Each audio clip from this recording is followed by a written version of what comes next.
Does he have it? Medeiros is going to get it. They're going to toss it. They haven't got it. He's on the outside line though, going into the fastest corner on the circuit. Surely this can't work. Dominic Ligner has got a sensational run outside line now though for the heavy braking zone.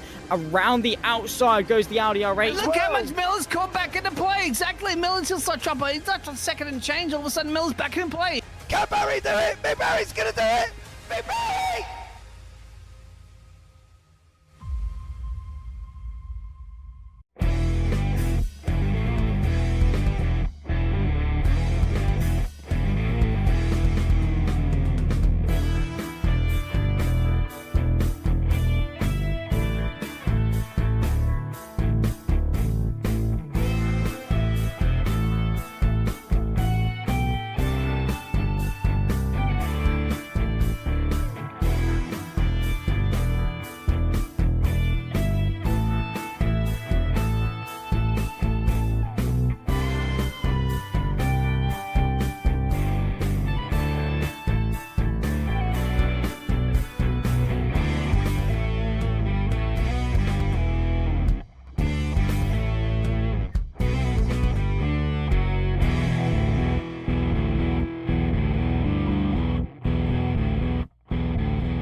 Good morning, good afternoon, good evening, and well, that's a way to kick off a broadcast. Ben Kesby, welcome everyone to the VWSC Virtual World Sports Car Championship here on CMS with JP Broadcasting. It's round 10 here on the 7th of September, and we are in Japan. We leave the sweltering southern dry heat, and we go to a nice little muggy mountain here in Fuji. And this is going to be what is going to be interesting to see tonight. My name is Bradley Dalton. I'm going to be bringing you all the action. I've got Paul Glover, who's going to be joining me for once. Also doing a little bit of commentary. Michael David not able to make it here today for some personal reasons, but we wish him well. And Paul Glover is going to be joining me instead of just being, you know, in my ear and James's ear as he normally is. He's going to be in your ear as well. We'll see how that goes. But we do, of course, have some housekeeping to get through before we can bring in the beautiful Paul Glover.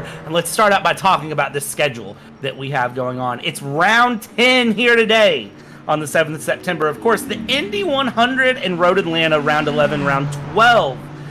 And then it's just round 13. It's the 2 hours of Bahrain on the 9th of November. And then, well, that's all she wrote for the 2024 season. And of course, let's talk about this wonderful Fuji Speedway. 2.84 miles, 4.5 kilometers, built in 1965. 16 turns with names like Dunlop, Panasonic, Coca-Cola, and yes, you see 100R and 300R, not to be confused with Suzuka.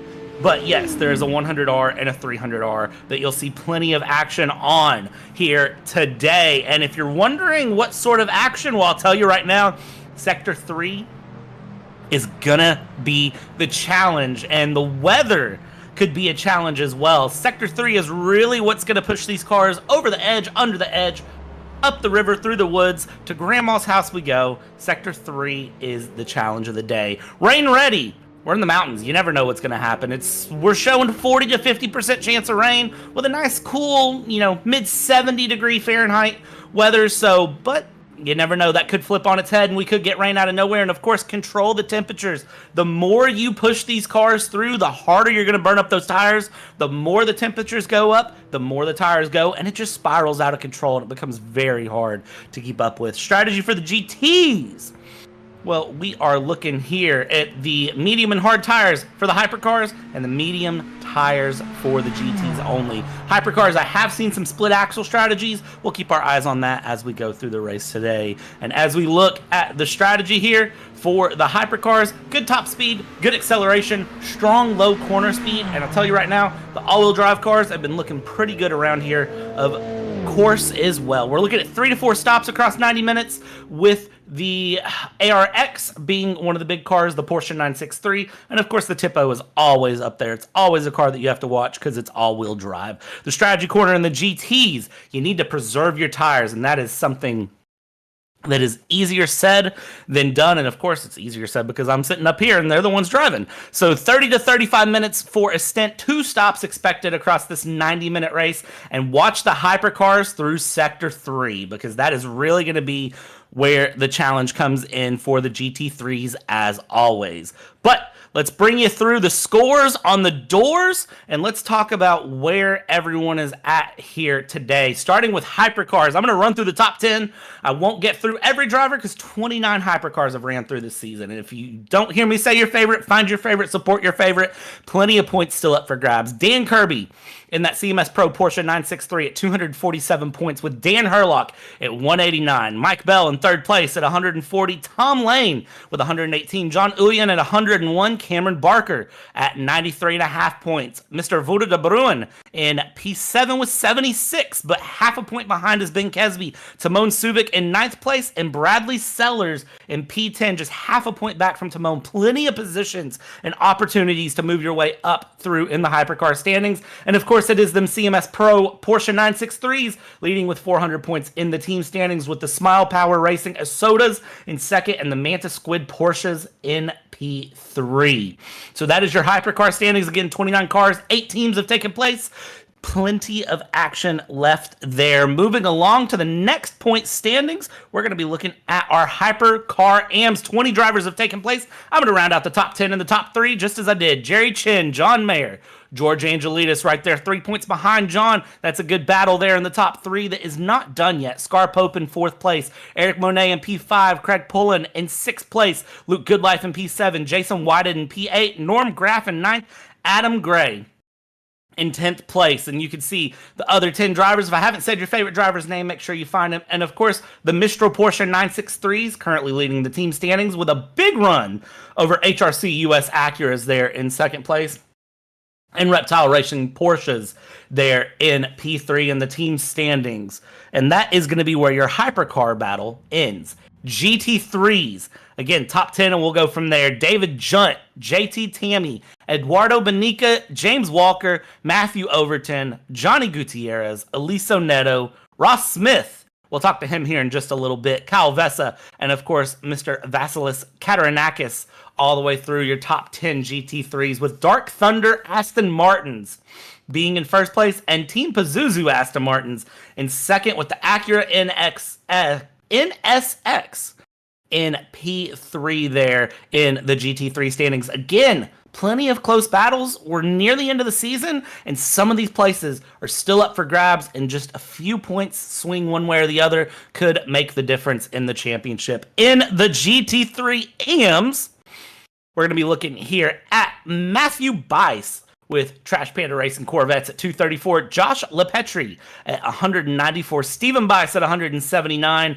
Stephen Miller at 172, Mike Bice at 171, Filippo Marazzi at 72 points, James Bowders at 71, Pierre Moreno at 70, Ryan Paulbert Reyes at 19, Ryan Reyes down there at 14 points, Roland Hagerners at 12, and Carl Struhal at 10, with Trash Panda Racing C8 Corvettes at 451 points, with Speed Details in the Acura NSX at 366 points.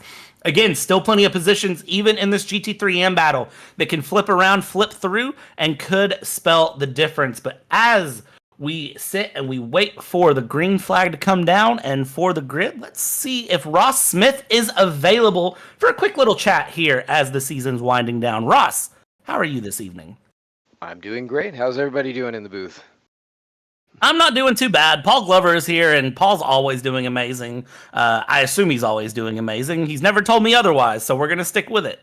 Ross, I got to ask, we're rounding out the end of the season. I'm going to ask you just on a broad level, has this modern season been everything you wanted and more? It's definitely been exciting to see all the cars and all the hard work come to fruition. There's still a ton of work going on behind the scenes, not only for next year, but as we work through this year, we're just analyzing all the data. George and the testers are spending a lot of time going through having ideological and data reviews on how they want to proceed with making some adjustments. Going into this race, there were some weight adjustments that were ultimately decided on for both the 963 and the Isota. So you're going to see some effects there, although both Daniels are putting it up at the front this time. So, it obviously hasn't changed things too much, but we'll see how that affects the pace of the course of the run. I'm sure that there's going to be a lot going on there. So, yeah, we're excited at how it's turned out. There's still a lot of work to do. I can proudly say that we have all of the main test mules done, so they are off in testers' hands as we go in through the rest of September. And then from then on, they're just going to work on getting everything ready for next year for the historic, for the modern. And I'll just be spending a lot of time tweaking a lot of things on the graphic side. I'm going to be working with Eugene Mazur, who's in here today, obviously, running GT3s. And we're going to try and get the sounds updated on these with him. So we can work on the new engine and just really bring this thing all together and start releasing a lot of these guys into the workshop. I think it's going to be really exciting to start seeing the next iteration of these modern cars come out. Me and Paul were talking about it, and the modern cars are a very strong work. The historic cars are amazing as always, and the modern cars just bring something a little different to it. It's really cool to think that these drivers are driving something that, I can turn around and sit and watch on TV and watch real life drivers run. It's very amazing what Storm Gang has done with that 1-to-1 through on these cars versus the real life counterparts. I don't know how you all do it, but it's impressive. Well, I mean, to reiterate what we talked about way early on in the season and everything, I mean, George Angelides does work for HRC. He has inside knowledge on everything that's going on in sports car. Well, maybe not everything, but he can certainly infer a lot based on his knowledge set, and he certainly knows a lot anyway. And it's and of course all of our testers. I mean, we have a lot of professional race car drivers that run with us. We get a lot of feedback from professional race car drivers. So I mean, there's a ton of knowledge and a ton of data that is going through here and giving us a lot of feedback, and it really influences the final product. And we're very proud of that. And there will be times when a lot of people will kind of gripe about this or that or something, and in the end, it becomes small things. And, as we kind of look around and we say, this is what we've managed to accomplish so far, and we can feel very good about how the cars are. They come out and the parity is very close, not only between each other with the BOP, but also with the handling characteristics of the cars, how they are compared to real life. I'll reiterate that Simon Pagenaud, he used our ARX to train for the Daytona 24 back in 2023. And he said, minus some of the hybrid braking functionality and the way that system feels, the car is very close to how it behaves in real life. So it's so cool to hear him say, like, he spent 8 hours, the day before the race, just hitting that bus stop chicane over and over again until he nailed it. And then he could jump in the car and it handled almost exactly the same way. Like, he could just translate what he learned in the sim, in a commercial sim that everyone else can have access to, and apply it to real life racing. So it's very cool to see that all up and down the grid on all these cars. And next year we're going to have all of the cars, every single one of them is going to be a Storm Gang car. We're getting rid of the Studio 397 cars, which are fine cars, but it's very hard to adjust the different parameters on them to make them so that way that parity is where we want it to be. Like with the Aston Martin, especially, kind of some insight there, like we added weight to it. It's very difficult to adjust the inertia on that. Whereas obviously, with physics, little math here for you, you add weight to something, it's going to increase the inertia. The way the physics engine interprets that, it needs to have those numbers in there to understand exactly how all those variables have been adjusted. We can basically only adjust weight on the Studio 397 cars unless you go through and just, painfully try and eke out exactly what they may have done. But even then, you might end up adjusting numbers that make total sense the way that you think they should, and it'll crash the sim because there's some value that the studio guys have put in there in correlation with some other values that just makes it go bonkers. So we're very proud and very happy to be away from those. It's going to be, like I said, a lot of work in terms of getting the testing right, and a lot of work for me in getting all of the graphical things where they need to be. But we've got it all scheduled out through the end of the year. We're about on pace right now. So we're feeling good, and we hope to have like a really awesome package come into the year. So that way, we go in 2025, everyone's going to have a big grin on their face. I really can't wait for 2025, and we're not done with 2024. Just hearing you talk about everything behind the scenes makes me really excited. But I do want to circle back to talking about the race today. Specifically, I want to talk about Sector 3 and Hypercars. And I feel like every time we get VWSC out on track, we talk about Hypercars and we talk about a specific sector and we talk about traffic. I have to ask, what are we expecting in terms of Sector 3 and traffic with GT3s and Hypercars? So you're not wrong. Sector 3 is definitely going to be one of those tight spots where you got to play follow the leader. If you get stuck behind, it's a little bit better off because Fuji has, it's a lot of surface area. It's a wide track, at least this rendition of it certainly is. So there's enough room where you can maneuver around, and some of these guys, they've certainly made their intentions obvious, and so you're going to find between some GTs and some of the hypercars, you're not really going to have many issues. They can work it out. And then there are going to be other times when there's, you know, fisticuffs at play and they come up on traffic and things might get a little messier. But I'm also going to say, don't take your eyes off Sector 2 like where I'm going through right now, because even though it seems fairly simple and it's almost a straightaway, you have that kink in there just before you get off into Sector 3. And it can probably catch people out, like if they're not paying attention or if certain things are happening or if people find themselves just slightly in a certain situation. You might see some fireworks going off there that are going to impact somebody's race way more than what you would expect.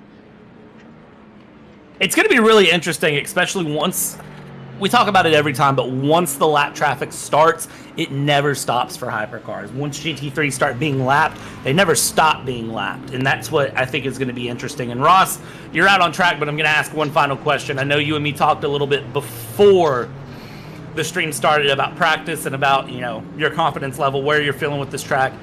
Where do we expect to see you with results here?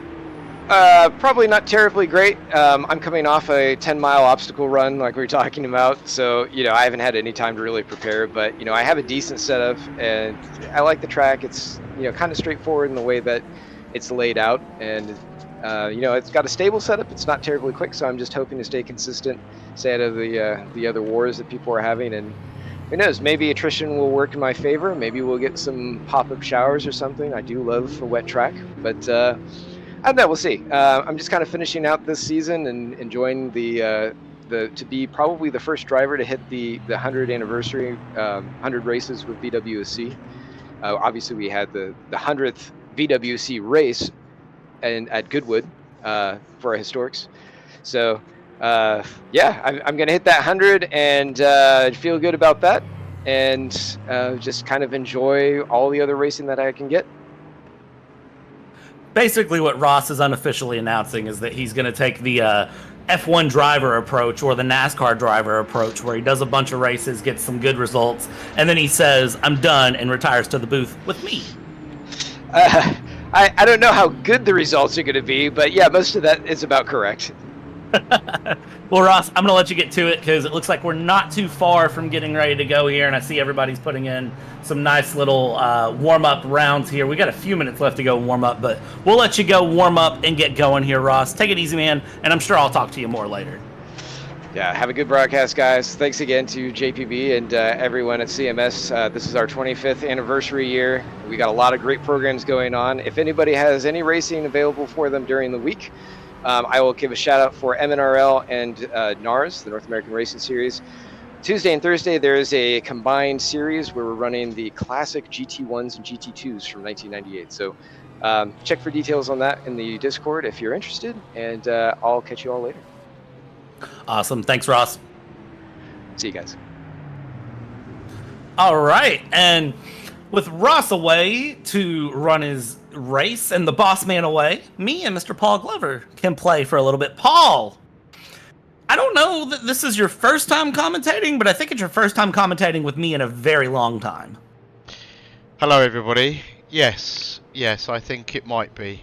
So, trying to broadcast and commentate at the same time is tricky where R Factor 2 is concerned, but try and do my best.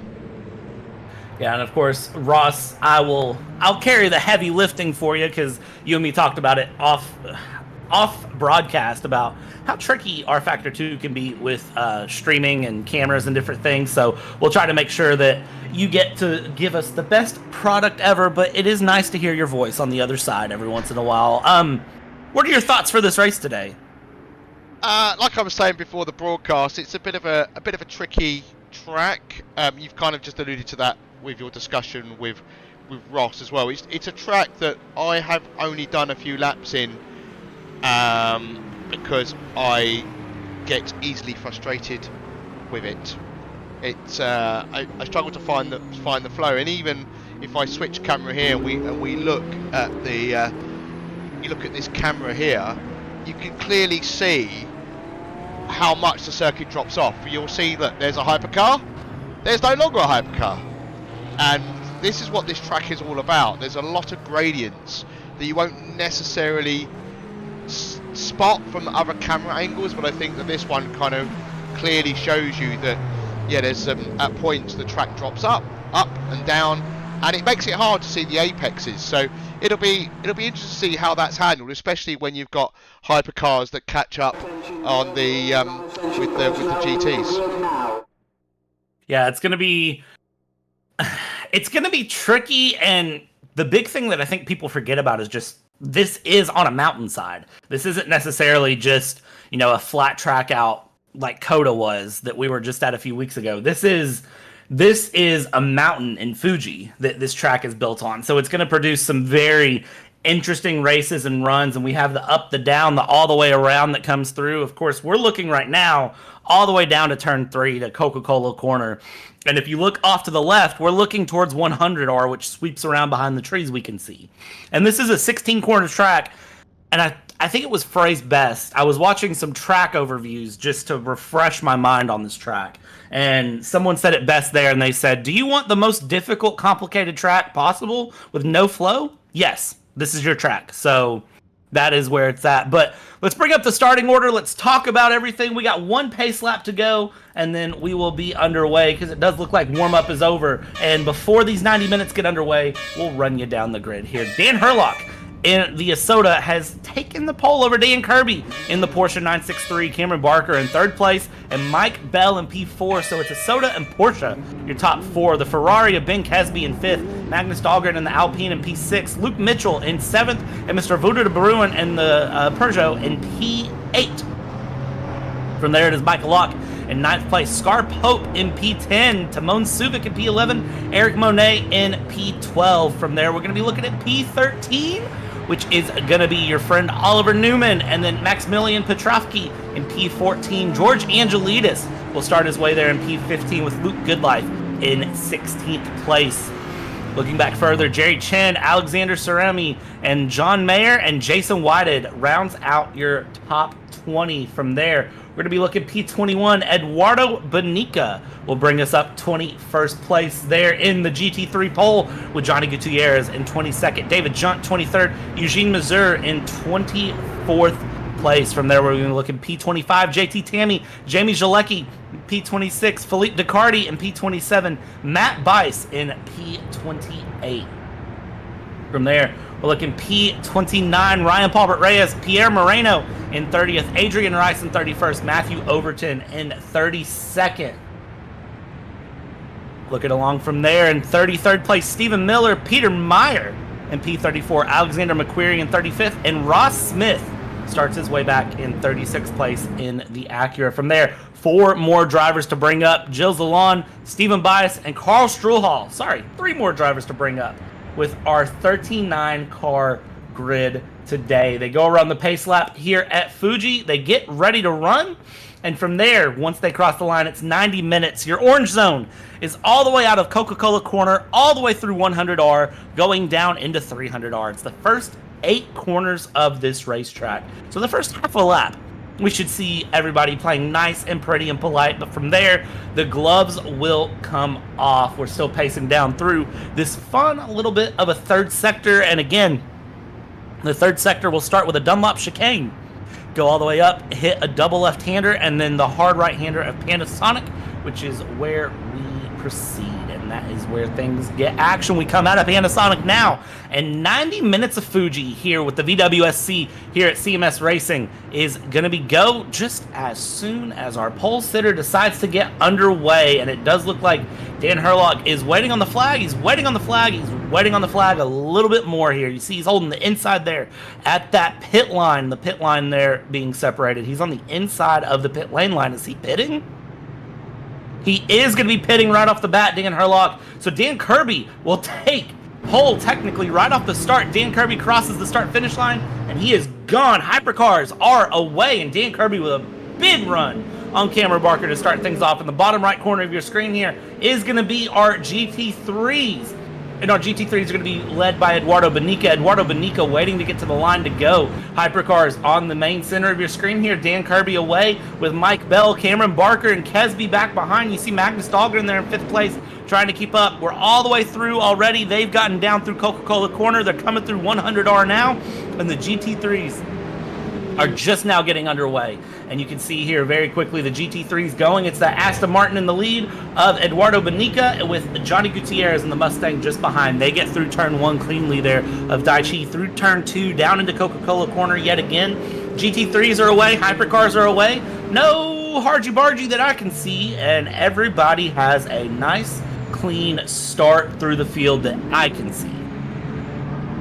Yeah, so far so good, Brad. Nothing too chaotic that I've spotted yet either, so pretty clean start, I think we can say. Yeah, I'd say it's a good. Oh, and there's some sliding going on there. That's not what you want to do early on. That's Mike Bell just kicking the back end of the car out. I think just trying to give a little bit of a show early on here. He's on medium tires, and I think he's just trying to get some heat in those tires. You do have Ben Kesby, and Ben Kesby is a driver that we see do this a lot. He's running, he's running a split axle strategy. Front tires are hard, rear tires are medium, and you know, there's a number of reasons you would do that, but the main thing I can think of is really just the grip and the length of keeping those tires alive. You really want to have those front tires last, and you want a little bit more grip on that rear axle here, as we have that number 40 diving up the inside there of the Alpine, that is Eric Monet going through diving on the Alpine of Oliver Newman, and it's Eric Monet in a Porsche. There we go. I can tell you what drivers are driving what cars. It's been a long race, and we're only a couple minutes in. I see somebody in the Hypercar AMs had a bit of a background spin there, but it looks like everybody is away. Well, nobody losing their race early as we go through. Battle's still very close early on, but as is tradition in these races, we'll start with some very competitive battles early on. Things will spread out just a little bit here and there, and then it'll compress back in with the last 10 or 15 minutes, and that's where things will get a little bit wild, Paul, as you and me both know. Indeed. We're going to go to a replay now, mate. Jason Whitehead having a little spin into turn 1. Jason Whitehead here, watch him. He goes on the brakes, and the car just doesn't like it. And a little bit of a tap there. I don't know who that was he tapped, but it looks like that was the Peugeot of Bradley Sellers, I believe it was. And he gives a little bit of a tap there and gets knocked back. Mr. Dan Kirby up in front, setting a fastest lap that's immediately taken away by Mike Bell, from what I can tell you. So we're continuing to see best lap set in, and I'm surprised that the lap times are as close as they are here at Fuji. Dan Kirby running 127.6, Mike Bell 127.5, and then you go back to the GT3s, and they were running about 137s in qualifying. They're running about 140, 141 here. So we get another replay coming up on our screen here, and this is going to be another little bit of a spin in the Hypercars, and that is just Jason a bit of a again. snap there. Jason Whitehead, man. Again. Yeah, not having a great fun. I think he's Yeah, just had another moment somewhere as well. It's just flagged up, so I'll go and take a look. Yeah, and you know, sometimes you have one little spin turns to two turns to three, and then it just kind of goes downhill. It's not something anyone really enjoys, and every once in a while you just got to kind of reel it back 5%, but the frustration can build as a driver, especially, you know, when you have some of those silly spins, as I like to call them, where you're on your own, nothing real crazy going on. Magnus Dahlgren here with Ben Kesby This is the battle for 4th place overall, and another replay coming up. I believe this is going to be Jason Whited yet again. It is, and what's happened here, Paul? Another front axle lockup? Yeah, I just think it must be his brake balance or something, and just had the heavy braking. The rear end of the car is just coming around and saying, "Hi, I want to be at the front rather than be at the back." So yeah, as we can, we're watching the battle here. Dahlgren and is that Kesby? So yeah, I don't know. He can't have a race of just absolute nightmares after that. Oh, is there contact there? I believe there was contact there. That was Dahlgren and Kesby battling out. I think there was a little bit of contact there going into Coca-Cola Corner. We'll see what happened here in just a moment as we get back going here, and that's going to drop Mr. Magnus Dahlgren all the way down into 9th place overall, 8th place in class. And man, that's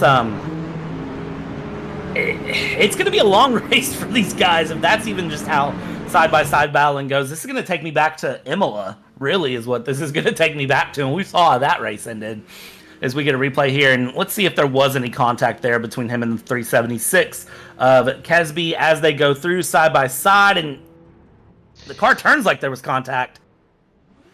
Yeah, it's hard to get an angle on the replay, but yeah, I think it does look like there was contact from the trackside camera angle. I think he just kind of didn't really was given any room, unfortunately.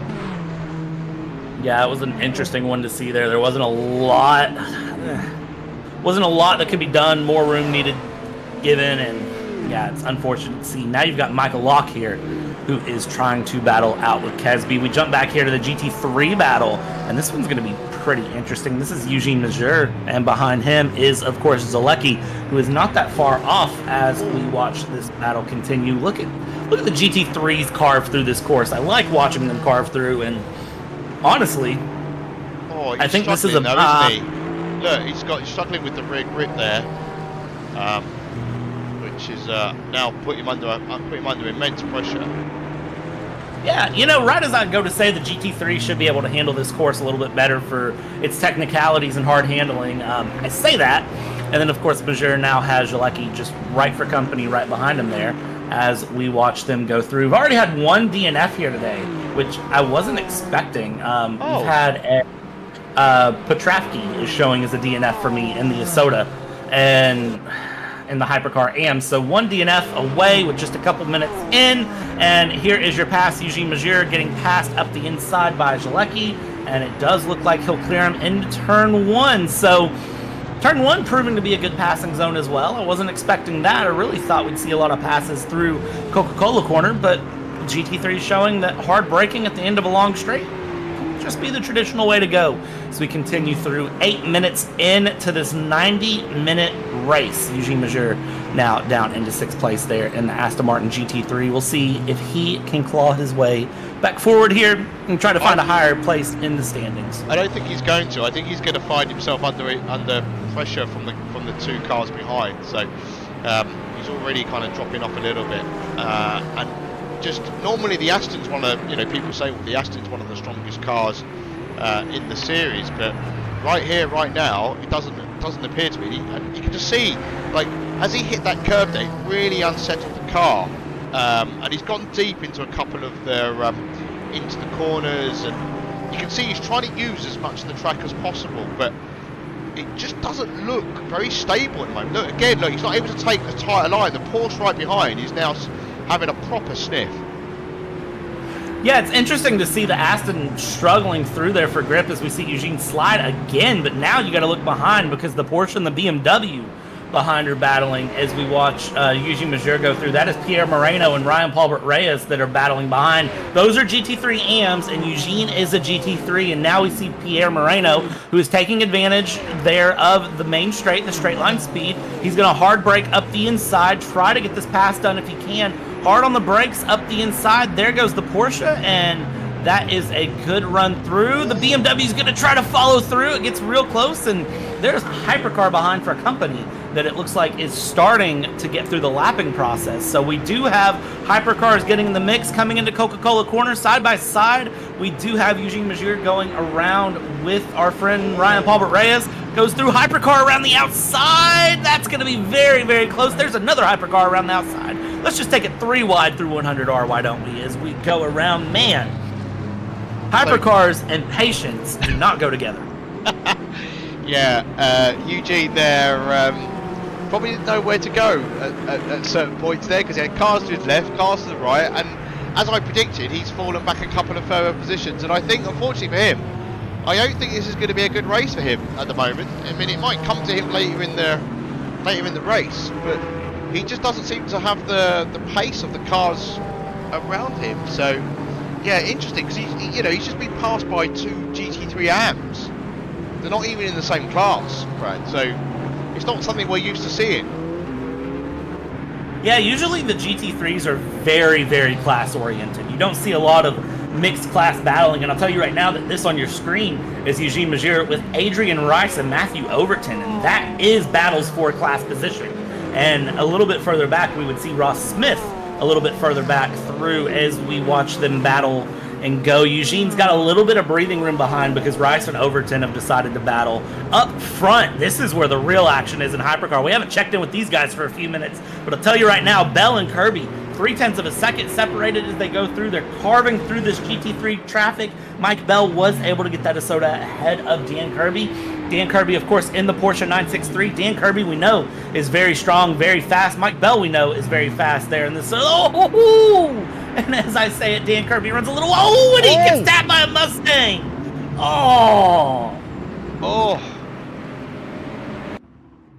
Well, that is one way for a race to end and for a challenge to go through. That was rough for Dan Kirby. I hate to say it, but he tried to rejoin and the Mustang was just there. I mean, I don't think that was anything on that Mustang. And I think that Mustang actually was our friend Johnny Gutierrez, if I'm not wrong. So, yeah, I don't think that was... It's unfortunate for Kirby. He'll have to claw his way through, but we know Kirby's fast. He's got 11.7 seconds now he needs to make up as we see Mike Bell getting past Eugene Major and going around here.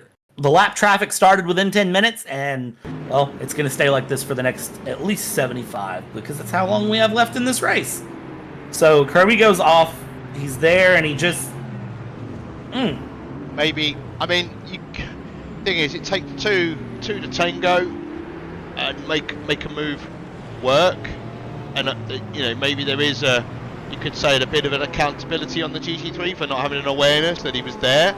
But at the same time, to your point, sometimes the hypercars don't show enough patience for me, and so I put that down as a bit of a racing incident in my book, anyway.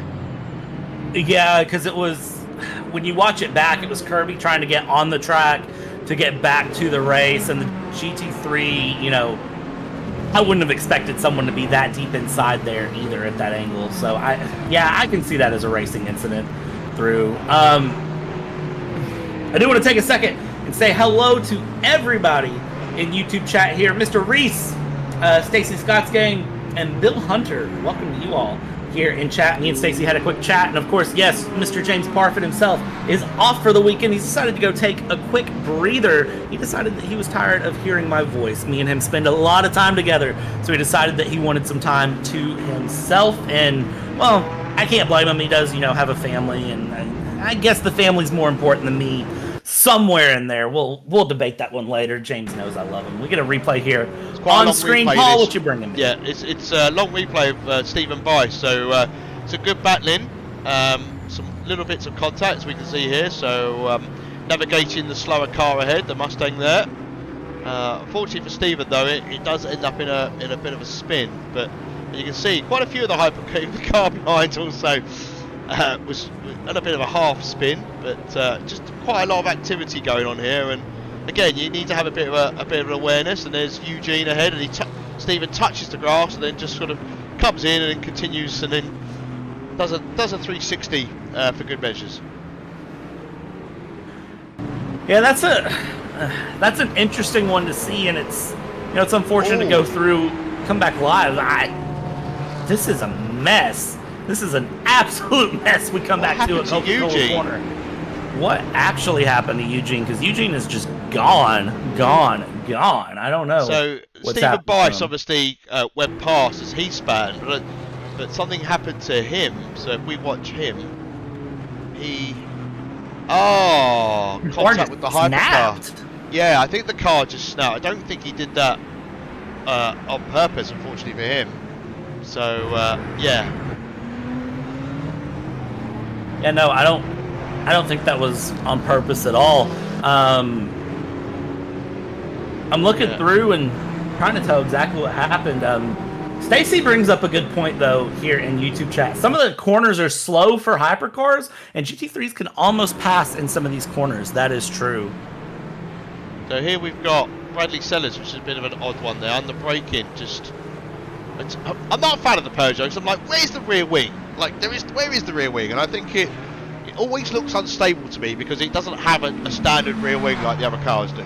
Do you know what I mean? Like, do you know? I feel like it's hindering itself because it hasn't got the usual. They've tried to be clever, and I feel like they've tried to be too clever with the Porsche. That's how I feel. Yeah, I agree with that. I remember when I saw the car for the first time, and I was like, I don't like the lack of a rear wing. I understand what they tried to do with it. It's not something I personally would prefer or pick, but it's there. It does its thing. It's a fast car. Don't get me wrong. There is a good chunk of it that's fast, but it's hard to tell sometimes. Yeah, no, I agree. I mean, I think they've gone for style over substance. Yeah, I agree with that. Yeah, I mean, it's like somebody will just go and buy something that's got a label name on it, even though it's ugly, but just because they can, you know. And it's like, well, you know, I don't care if it's got a label on it. It looks good. It looks good. But anyway, I'm just looking at the just trying to bring something to the conversation. I'm just looking at the tyres. Our leaders on mediums. Mr. Kesby's on hards, and he's currently in P3 in the Ferrari. Yeah, I'm showing Kesby on the split axle. He's got the hard tires on the front, medium on the back. I'm also showing. It looks like I don't have that information in on my lifetime, and I just have the one. So yeah. So the likes of Bell and Barker, then are they just on the mediums? Yeah. So Mike Bell, Cameron Barker are on the mediums. You've got Kesby, who's on a split axle. Dan Kirby is on mediums. Dan Herlock's on mediums. Timon Subik's on mediums. Michael Locke is on a split axle, and Scar Pope. Alexander Sarama, Jerry Chen. I mean, you've got a few people that are running that split axle strategy, and it mainly seems like it's the Ferraris that always pick to run that split axle strategy. I never really see any of the other manufacturers running that. It seems like it's always Ferraris, with the exception this one time of the Isoda of Scar Pope in the Hypercar AM is running a split axle. But yeah, I have to ask if that's just... Oh, Michael Locke with a big slide there in his Ferrari 499. As I'm talking about the Ferraris, almost a scary rejoin there, but Michael Locke getting back in without not too much of an issue, I'll say. It's a little dangerous there for a second, though. Here's a good replay. This is going to be a Mustang versus... Oh! It's quite a big hit from a long way back, which is why I decided to show that. So that was Overton that got hit. I don't quite know who the other car was, but there are currently a lot of off tracks. Petrofuki, he's back. I always say his name wrong, so apologies. But there are a lot. Maximilian's just DNF'd again, so he's clearly not having fun today. Yeah, there's a lot. As this race is sort of, how long we've got an hour and 11 minutes to go. There's a lot of off tracks that have started appearing up, and I think a lot of that's going to be due to grip must be falling away from people, because it is like you said, Stacey pointed out in chat. There's a lot of slow corners, and in order to come out of those corners, what are you going to use? You're going to use tyre life, because you need the grip to accelerate, right? So it is a tricky track. There's a lot of, as we've seen, and there's a lot of rear end kind of sliding going on as well, Brad. So of course it's gonna have some effect And I think as the race goes on, normally you would expect the kind of the carnage to sort of settle after the first few laps because people find a rhythm, but so far I don't think we're seeing that.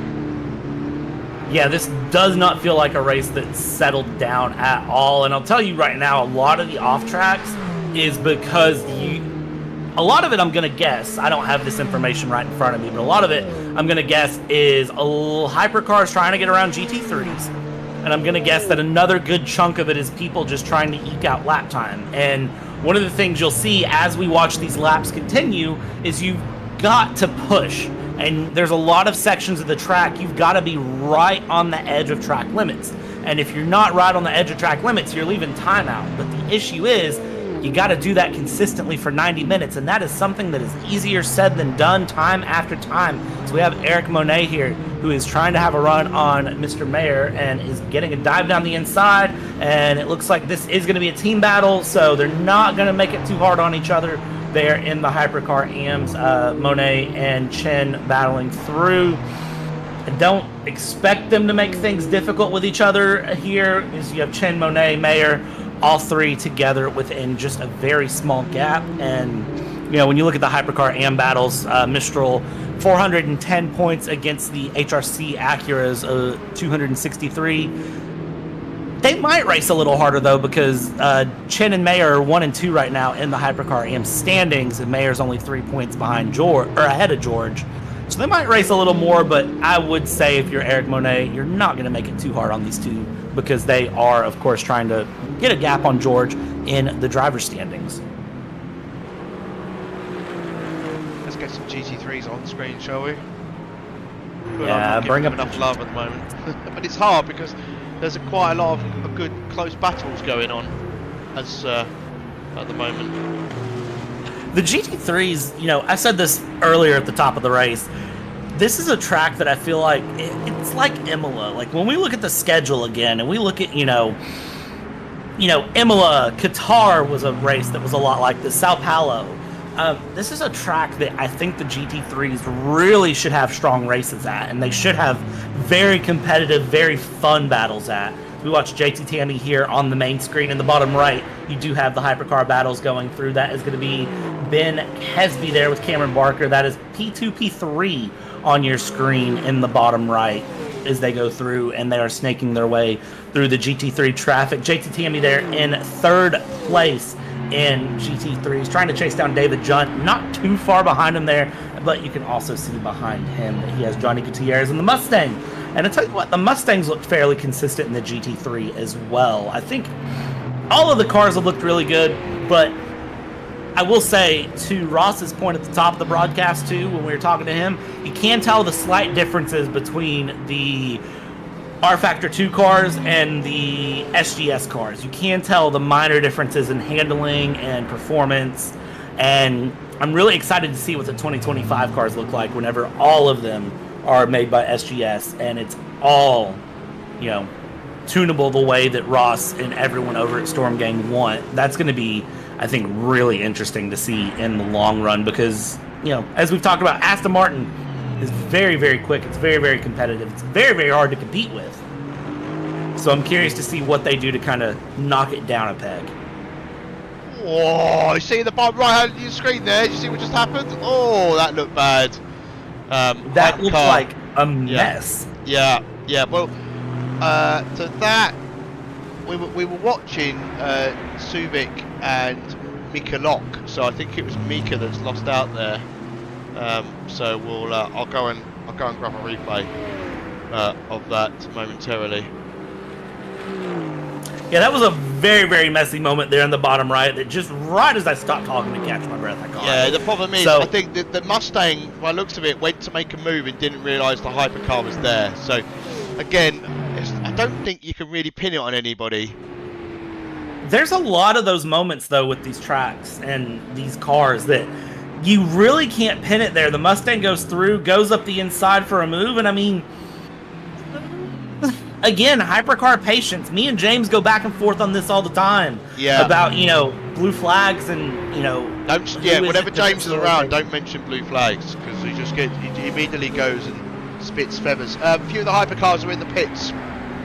Yeah, we're hitting pit stop window, And I was wondering when, because we were told 20 to 25 minutes, and we're at 25 minutes near exactly. So I was wondering exactly when we were going to see things go through. Stacy pointing out mechanical grip is used a lot in Sector 3. Stacy, you're not wrong. We're seeing it a lot, time and time again, especially through that Sector 3, and it's really making the action close and competitive. But we're seeing a lot of, the flow being used too through Sector 1 and Sector 2, through 100R into 300R, but as soon as you hit turn 10 Dunlop, that's where things just kind of pop off, for lack of better phrase, and get a little bit chaotic for everyone. Down on the bottom right, GT3 battles going through.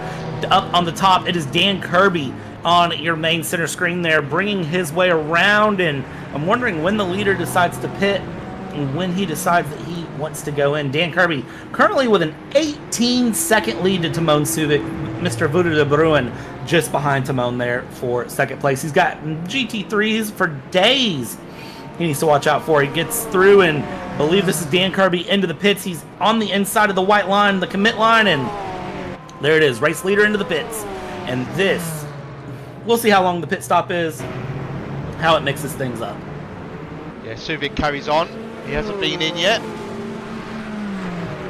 Looks like. But showing 17 laps ago that he was in the pits.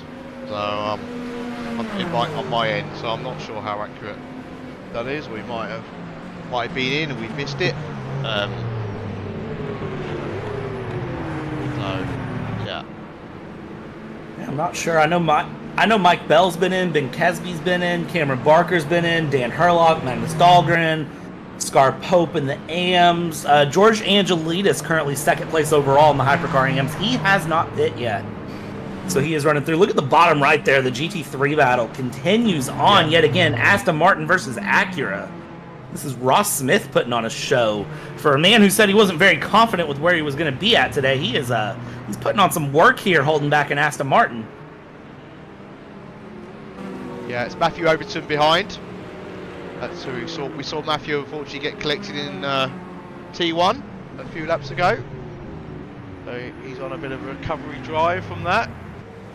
Oh, there's a hypercar facing the wrong way there. And that's one of the Bice brothers that's there. So what has happened there? I have a feeling that is GT3 versus Hypercar action, and it looks like one of the Bice brothers in the Corvette losing out today. Yeah, that's a unfortunate moment as they go through and around, and Ross Smith still on the defensive drive Race here leader with pits. Matthew Overton. Timon is pitting. What does George do? That's the question. What is George doing? He carries on. George is playing the long game, it looks like, holding on to fuel, and he's leading the whole thing now. He is our race leader. George. Yeah, George. Don't sound surprised. Yeah. I mean, it's George leading overall. How long?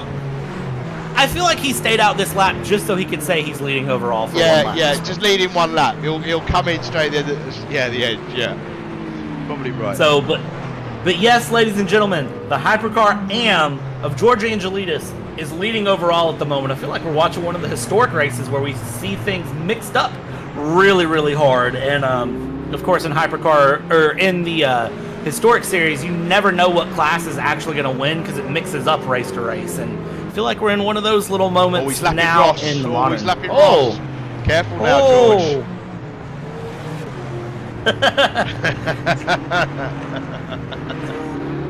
I'm enjoying this. I'm just enjoying seeing George in the lead overall for the moment, even if I know it's just for one, maybe 2 laps. But it does beg the question, though, what is George's strategy? If he's going to run this long, what is going to be his long strategy? Because this is 30 minutes he's ran through. So you got to think, if he's going to run 30 minutes, if he pits now, he should be able to go at least another 30. And then can he make it to the end? I don't know. That's a good question. Listen, the problem is I'm trying to do replays. I can't think about strategy. I don't have brain capacity, so that's all on you today. You need to kind of like, I don't know, Work it out yourself. All right, so let's do the math, and I'm going to rely on YouTube chat to correct me if I'm wrong here. Of course, Mr. Reese is in YouTube chat. He's our inside pit reporter. He may be able to tell me what's going on through. So George goes 30 minutes. So we know George can go 30 minutes. He's going to go another 30, I would assume, which will get us down to under 30 minutes to go now. So by the time George comes back out on that second pit stop, we're under 30 minutes to go.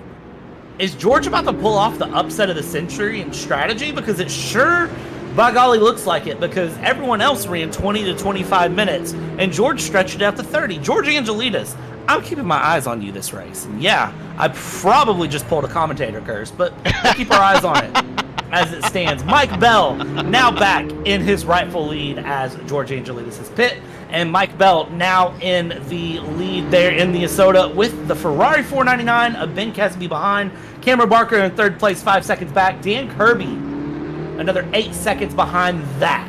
So top four going through. We've also got a battle for P1 in GT3. So Eduardo Benica is leading the way in the GT3s, and JB Junt is just behind, half a second back. So last time around, David was just was over a second quicker. So you know what's really interesting is that we always talk about how the races will hit that middle period where the drivers settle into a run. There's no big battles going on, nothing crazy. We're 30 minutes into a 90-minute race that has yet to happen. We have yet to see anyone settle in. Oh, there's a big slide from Ben Kesby. And how Ben Kesby caught that, I cannot give you an answer. But that is a big slide that he manages to recover, but he loses about 0.6 of a second from that slide. Down in the bottom right, Eduardo Benica, David Junt continuing to battle. That gap is about 0.9 of a second. But again, Eduardo and David swapping lap times back and forth, running very similar times, but David slower in the middle sector by about half a second there. And that battle is going to settle through. And of course, the GT3s all still need to pit. As far as I can see, we've had a couple of GT3s make their stop. Peter Meyer, Joe Zalon have made pit stops, and Stephen Bice has been in, Pierre Moreno has been in. We still need to see a lot more of those GT3s come through for pit stops. And what will their strategy be? That's a good $1 million question that I don't have an answer to. Mike Bell continues to lead here as we go around with the hypercars. Yeah, he continues to lead. But Daniel Kirby, we saw have a bit of an incident earlier in the race. He was fastest around last time, but since then Mike Bell's gone over the line. So we've got Mike Bell in the 129s, Ben Kesby there in the over a second slower than Mike Bell. Cameron Barker in the 129s as well, and Dan Kirby in the low 130s. So Scar Pope, who's currently in P7 overall, but leading the Hypercar AMS, also in the low 130s, so showing some real pace at the moment. We've got a battle between Oliver Newman and Luke Mitchell currently underway. We'll switch to that. Yeah, we'll see what happens here with Mr. Zoomin Newman, as I know our friend Becky Ely has called him. Oliver Zoomin Newman there in 9th place running through. And I'm curious to see how this battle ends up with Mitchell there. Oliver Newman going through the inside, Mitchell the outside. We have his onboard there in the bottom right, and we see through, and Newman loses the position there to Luke Mitchell. If for the moment, we'll see here if Oliver can get any sort of a fight there. Newman's going to be trying to look around. We run through Coca-Cola corner very quickly, and I think that's one of our sources of off-tracks right there, judging by how Oliver Newman took that corner and came out. Now he runs very wide. We got to cut back over, cut the hard left through turn 6 and 7, and now we run down towards 300R, towards Dunlop chicane. Hard right-hander here, and then here is 300R as it stands down through towards Dunlop.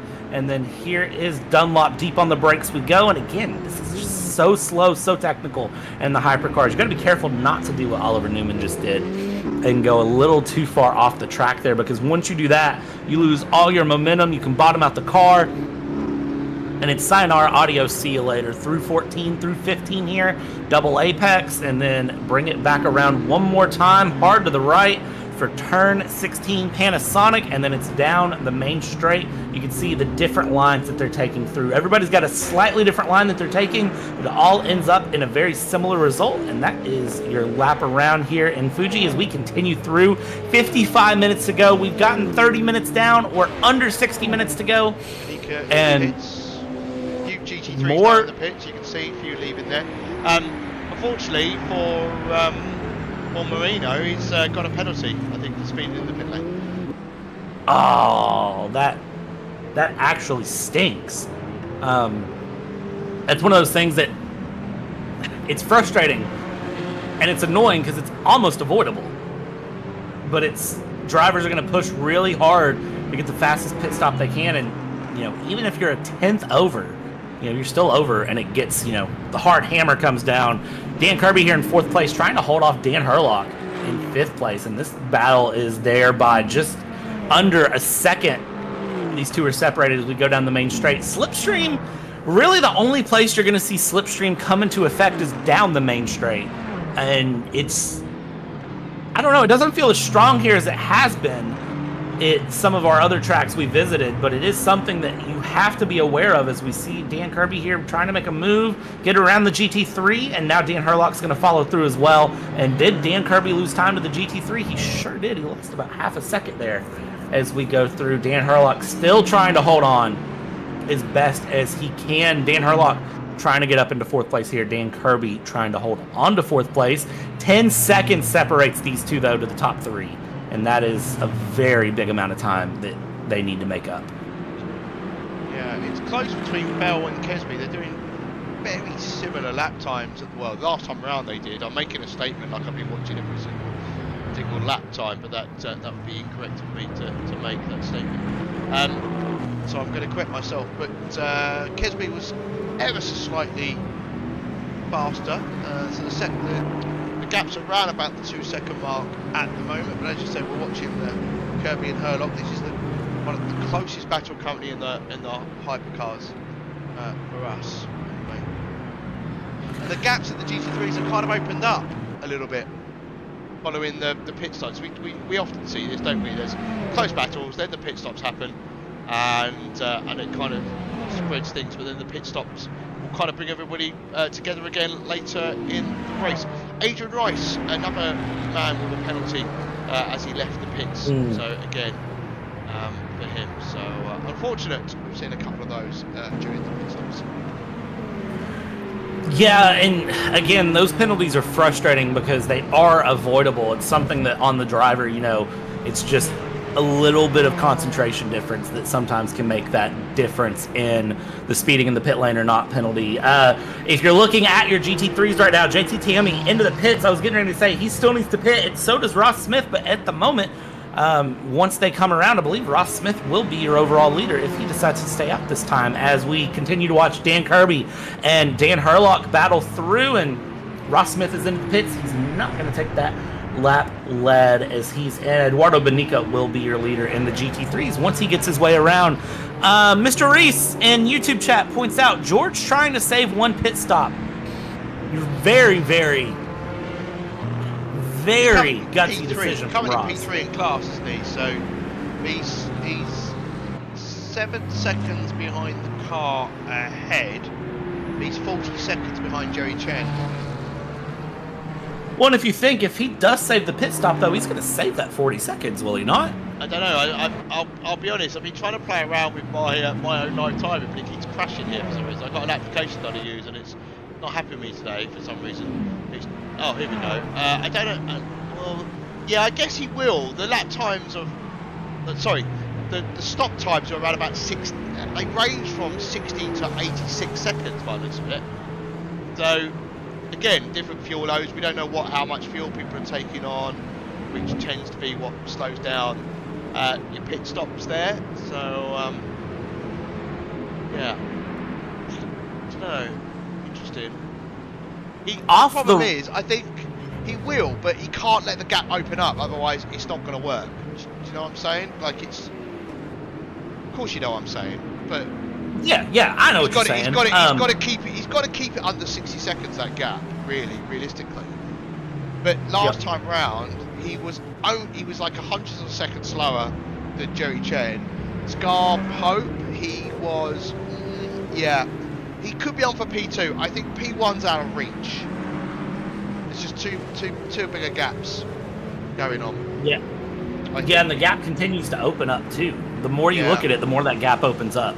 Yeah, well, yeah, but it kind of concertinas sometimes. It closes down. I mean, some of the interval gaps, you know, they go up and down so regularly when you're looking at the live timing. So, yeah, here's a battle for you: Oliver Newman and Alexander Saraimi. Is that how you pronounce that? It is. Alexander Saraimi, Oliver Newman, and this is going to be a good battle. This is going to be a good one here, because this is, of course, an Alpine versus a Ferrari, and I do enjoy seeing the different classes battle, the different cars run. 50 minutes remaining as it sits. And then, while we watch this battle, Stacy in YouTube chat has pointed out that the main key for the GT3s is tire management, because even on lean mode, tires wear the same, and that is very, very true, and it's something that, you know, you've got to consider. And again, with a lot of these low-speed corners and very hard hairpins, you got to watch. Oliver Newman absolutely putting the pedal down here. That's a rocket. Yeah, what does he fueling that car with? What is he fueling that Alpine with? Because the Alpine has a lot of speed there from Oliver Newman. It takes off very quickly. I think he got caught out on the brakes there a little bit, and he had to take avoided action. So, yeah, I don't think he was expecting the car ahead to be Oliver Newman to be that slow as they reach the apex. Yeah, what's interesting too is actually Alexander there in P12 behind him had a faster top speed down the main straight. Oliver Newman 199 miles an hour, Alexander 202, but it's that takeoff from the stop out of the corner that's really helping Oliver defend right now in that Alpine. He's really able to give it a bit more and get a bit more of a run, and you can see it now as we head through 300R that he's able to pull that little bit of a gap on Alexander. So if Alexander wants to get that pass done, he's got to do it through turn one, and then the big question will be, can he hold it? Because it seems like that Alpine is just, it's connecting better, and as I say it, there's a wiggle. So it just seems overall it connects better, and it's got a bit better handling here on track.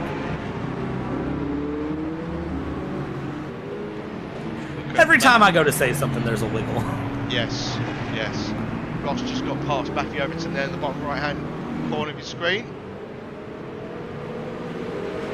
And this lines up with this battle with Oliver Newman. So as Oliver Newman goes by with Alexander not far in tow, you got Ross here who is going to be running through and holding on and continue to watch this action go around here with plenty of time left to go. We're nearing half race distance, 2 minutes to half race distance, and this is really where the drivers are going to be locking in, locking down, and saying, all right, now I've got to move forward. I've got to get more positions. I've got to get more time. And this is, again, another big old group of GT3 hypercars mixing it up. And this is the point where, depending on where your favorite driver is, you might want to hide your eyes. You might want to avert your look for half a second. It seems like every time we get big pods of cars like this together, something goes astray. We just had a DNF, unfortunately. Oh, there was nearly contact there. Oh, I said it, watch your eyes. And our DNF is Philippe Ducardi in the Hypercar AMS and the Acura ARX. So Philippe is out at half race distance through. And we see here Timon Suvic making his way up the inside. We see the switch back from Ross going around and through and out, and Ross just trying to keep it on the track. The Hypercar saying, hey, we're in Sector 3, let me through, I need to go, I gotta go, we're still in the middle of a battle here. And Timon Suvic making his way through very, very well. And right behind Timon Suvic is Bradley Sellers in that Peugeot 9x8, gets his way through. Nice and pretty, doesn't take anyone out. And there is our race leader overall, Mike Bell, and just behind him is Ben Kesby yet again. So Ben Kesby has closed that gap down to half a second, and they are gonna just continue to duke it out. Can they keep this up for 45 minutes though, is the million-dollar question, and the answer to that is, well, one of them's got to win. Well, that's gone quick. I didn't realise it was only 45 minutes. That's gone unbelievably quick. That has. Yeah, there's a lot of action, isn't there? I mean, I think it kind of, the twisty nature of this track and it's kind of sort of playing its part, isn't it, today? It's not. Oh, God, he's sliding into T1 there. Jeez. That won't be doing his tyres any good. I think the hypercars, the tires are genuinely gone on them. If they didn't take tires that first stop, the tires are gone. So I'm going to assume that tires are probably in the mix for these guys at their next pit stops, which should be coming fairly soon, I would think, here. As we hit this half race distance. So, and as I say it,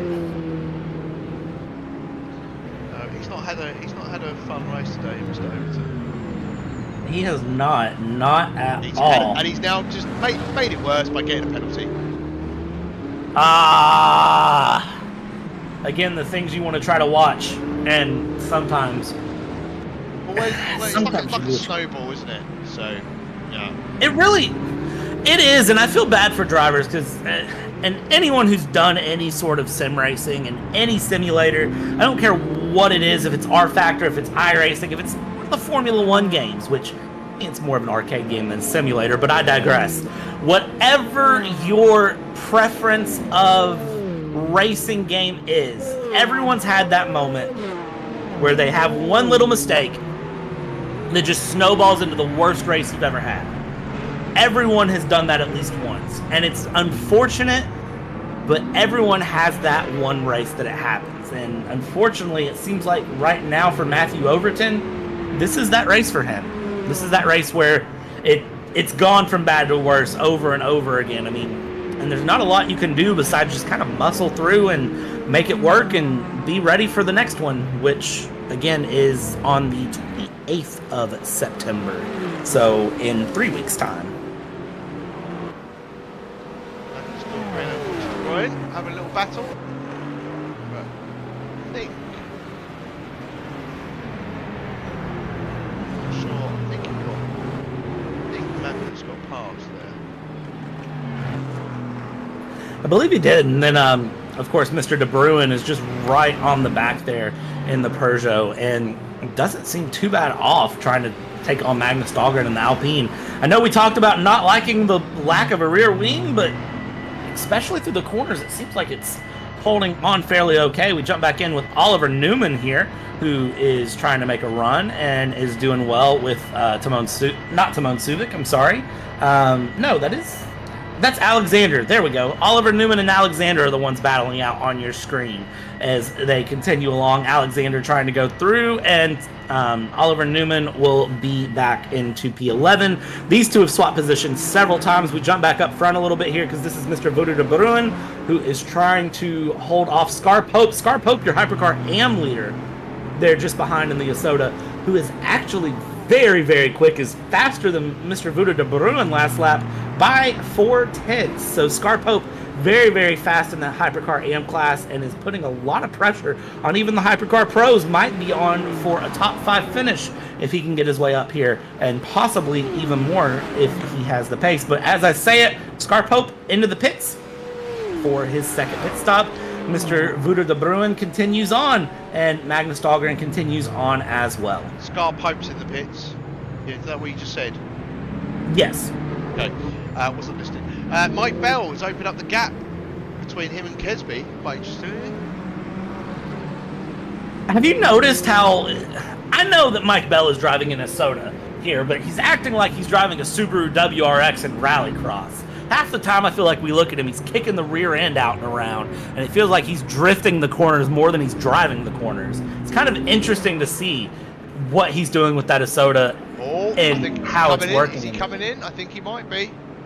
Yep, he's in the commit line, so he should be. There we go. Have a clean pit stop. Have a clean entry. He does. Ben Kesby to the lead here. Now Ben Kesby's got to get pedal to the metal and get a little bit of room. He might be able to pull off an overcut if he can get away with it. We'll see what Ben Kesby has left in the split axle strategy. He's got hard tires on front, mediums on the rear. I'd say the mediums are about dead, but the hard tires are probably just as gone as everyone else's. Yeah, it'll be interesting to see if this works. You normally say the undercut is the strongest strategy, especially I can imagine around here as well, because you need that mechanical grip tyres. Yeah, I would think we'll see what happens. I'm really interested to see George Angelita's strategy, because every hypercar should have one more pit stop from here that's pitting right now with 41 minutes to go. Everyone that's pitting now has one more stop, but of course, remember, George took it 30 minutes. So George Angelitas needs to go another 10 and a half minutes before he pits again for his strategy to make sense. Somebody, aka Mr. Reese, in YouTube chat, will he make it 10 and a half more minutes? What's going on with the sound of my other feed? So apologies, it doesn't sound quite right. I'm not quite sure what the devil's going on there. I could not tell you, my friend. I do not know myself. Ben Kesby's in. See, there's a reason that I leave all of the fun stream things to you, Paul, because I do not know anything about it on R Factor. I can stream iRacing, but I can't stream R Factor. Kesby's in here. Dan Kirby's now up to the lead. Cameron Barker is in. That will relegate second place to possibly Wouter de Bruin if he doesn't pit this time around. I'm looking to see if he comes in, but Dean Kirby is out. He's going. What sort of a lead will he have is the big question. Looks like a pretty good one, honestly, as we see him come around. It seems like he has pulled off a very good gap, actually. Sorry, not Dan Kirby. Wow.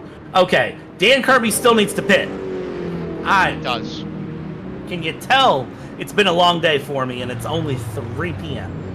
Dan Kirby needs to pit. Wouter de Bruin needs to pit.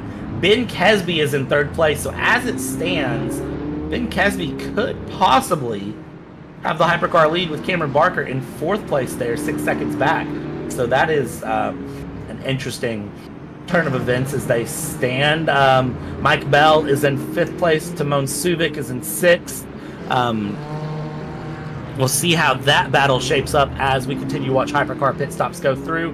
GT3s have not started their next set of pit stops. Wouldn't anticipate them starting for at least another 8 or 9 minutes. And of course, George Angelitas needs to make it another 8 or 9 minutes for his strategy to work. As it stands, George Angelitas is in the lead and is opening up the lead as Scar Pope has done his second pit stop here. And we'll see if George Angelitas is able to hold on. Here's Dan Kirby running through and trying to hold on. George Angelitas, again, in the lead. Not by much, though. And he needs to get some more time going. He's got to hold for another... You know, looking at it, he might be better off than we think. Because you got to think, if everyone's got to do one more pit... Yeah. Well, you might be right, because he's... yeah, you might. He might just do it. Might he? He might just do it. You're trying to work. I'm gonna keep that. You're trying to work it out. That's why you've got sign on me, right? Yeah. I'm just doing some quick math in my head. Yeah. Okay. Because the thing is, so here's the issue for George, is that George is running in the 130s. He's running a second and a half or more slower than Scar Pope. He did a 131 on that lap. And I'm seeing 128s from Scar Pope.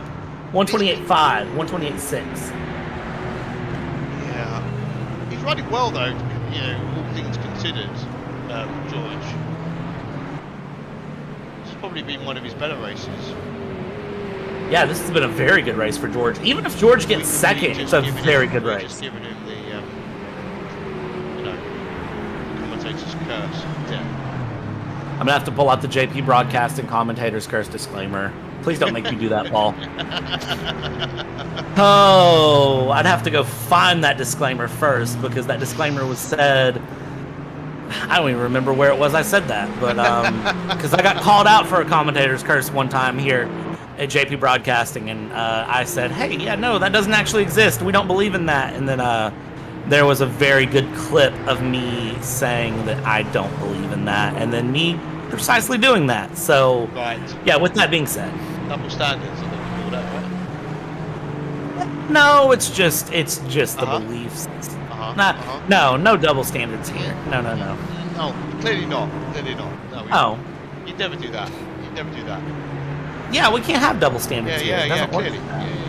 Yeah, I get you. Exactly. Thank you. Yeah, thanks. So Thanks. Scar, obviously Scar has pitted, so he has just set a lap that's almost a second quicker than George, and we're currently looking at. So Scar is now 3 seconds behind, which, if you think about it, yeah, if Scar's got to pit once more, then you could say that this strategy is working because, you know, George has got a pit stop on him, kind of. But yeah, it's what he wants is he wants to be able to remain ahead of Scar before he pits, really, to really give himself that opportunity to make the strategy work. But also, Well, and here, I don't know how long. So again, I've been having some technical issues. So normally I'd be able to tell you how long the pit stop was there, but it's just, yeah, it's been a pain in the I think it's been a pain in the bum, shall we say. So I'm not sure how long the pit stop was for Scar Pope that time around, unless you have it in front of you. So I do not. okay, well, you're no good to me, are you? Blimey, you had one job. But yeah, so it's because I'm guessing, because that might have been a long, because if we think that the hypercars have stayed on their first set of tyres, so then the gap actually needed might be longer because you've got to take the tyre change into account. I don't know. Just a thought. I see what you're saying, yeah. And I do want to point out, though, Brain hurts. George is not the only one running the strategy either. I don't know if we've caught onto that, but his teammate Jason is running the strategy as well. But Jason is running about 3 seconds a lap slower than George is, trying to conserve the same amount of fuel. So I don't think George is the only person trying to make it one more stop to the end. I think his teammate Jason is trying to do it as well. Jason whited down in P5. We'll see if he's able to hold on to that. But George is really, really trying to pull a masterclass in strategy off. And if he does it, again, it's going to be the upset. I think the big thing he's going to have to do is hold Scarpope back. If Scarpope gets up to the back of George, he's got to make it super difficult for Scarpope to pass. He's got to really, really be a problem. Yeah. I don't know. It's a big ask. It's a big ask. It's not impossible. It's just a very big ask that George has here. We'll see how much longer George goes. He's got to go at least 2 more laps on this fuel run to get down to the 30-minute marker. Really, he needs to go under the 30 minutes before he goes in the pit lane. Yeah, the Scar's now got that gap down to just under 2 seconds. Continuing to, but he's going to, because he's got fresh tyres. He's got nice shiny boots. Yeah, we can see here George trying to make his way through GT3 traffic. Scar is just off the back edge of your screen there on the main screen. In the bottom right, we continue on with, I believe that is going to be the battle. And Alexander Sarami. That is the battle for P13 overall, and they continue to go through. We've seen this battle kind of stick around for a while between Alexander Sarami and Bradley Sellers. They have not let things go at all. They've been just glued to the back of each other, continuing through lap after lap. It's been close. I haven't seen any huge dives or anything crazy, but they've kept it right on the back of each other all the way through here.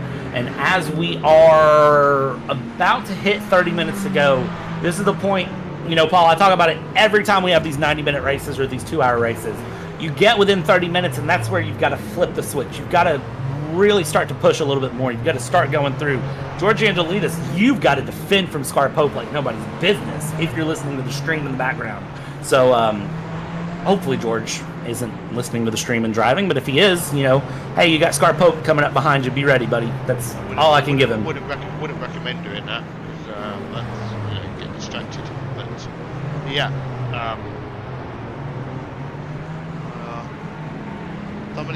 Bill Hunter said in YouTube chat, too long to replace tyres.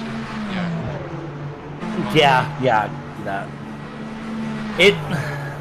See, that's the thing too with these races is Scar Pope is coming up on George. I'm going to hold my thought for a second. Scar to the inside, George to the outside. And George doesn't make it too difficult for him. I think George is looking at long picture here of conservation. George knows he still needs to pit. Scar has pit already for the second time. Scar's going to have to pit one more time. He cannot make it to the end unless Scar were to save like nobody's business, which I don't think he's going to do. I think he's going to try to drive the wheels off of it. But George is looking very, very well as a contender for the win in Hypercar AMS. We'll see what happens for him and where that one ends. I'm looking through. I'm trying to see any other big moments. Luke Mitchell has the fastest lap in the Hypercars. And also, in our bottom right, somebody just went way off there and ran through. I think that might have been Maximilian. Yeah, that was a... He's had an off track come up on my screen. Yeah, that was a big run for him, and currently he is sitting P39, so he is in last place there with Philippe Ducardi, the 40th car with a DNF. So unfortunate for him to be in the position he's in. Again, sometimes you just have those races, you have those days, and that is just where things kind of end up. We continue through. George Angelides, it looks like, is committing to the pit lane here, and he is in. George Angelides is in. And who is that right behind him that's in? There's somebody following him through, and I don't believe... I think that is Jason Whited that's followed him through. So George Angelides and Jason Whited both on the same strategy here. They are pitting in. We've gotten under the 30-minute mark. It's only just 29 minutes left to go here as it stands, and they are into the pit lane for what I expect to be their final stop here. We'll see how that plays out for them. Again, we expect all the other Hypercar AMs to have to make another pit stop except for them. We'll see how that plays out here at the end. 29 minutes to go. Ben Kesby is your leader currently as it sits. Cameron Barker in second place, Mike Bell in P3, Dan Kirby in fourth, and Dan Herlock in P5 here with your top 5 Hypercars. Scar Pope leading the Hypercar AMs. You've got David Junt leading JT Tammy for the GT3s. That gap 5.2 seconds currently. And then GT3 AMs, it is Ryan Paulbert Reyes currently leading Matthew Bice and Alexander McQuarrie. So plenty of battles left to finish up.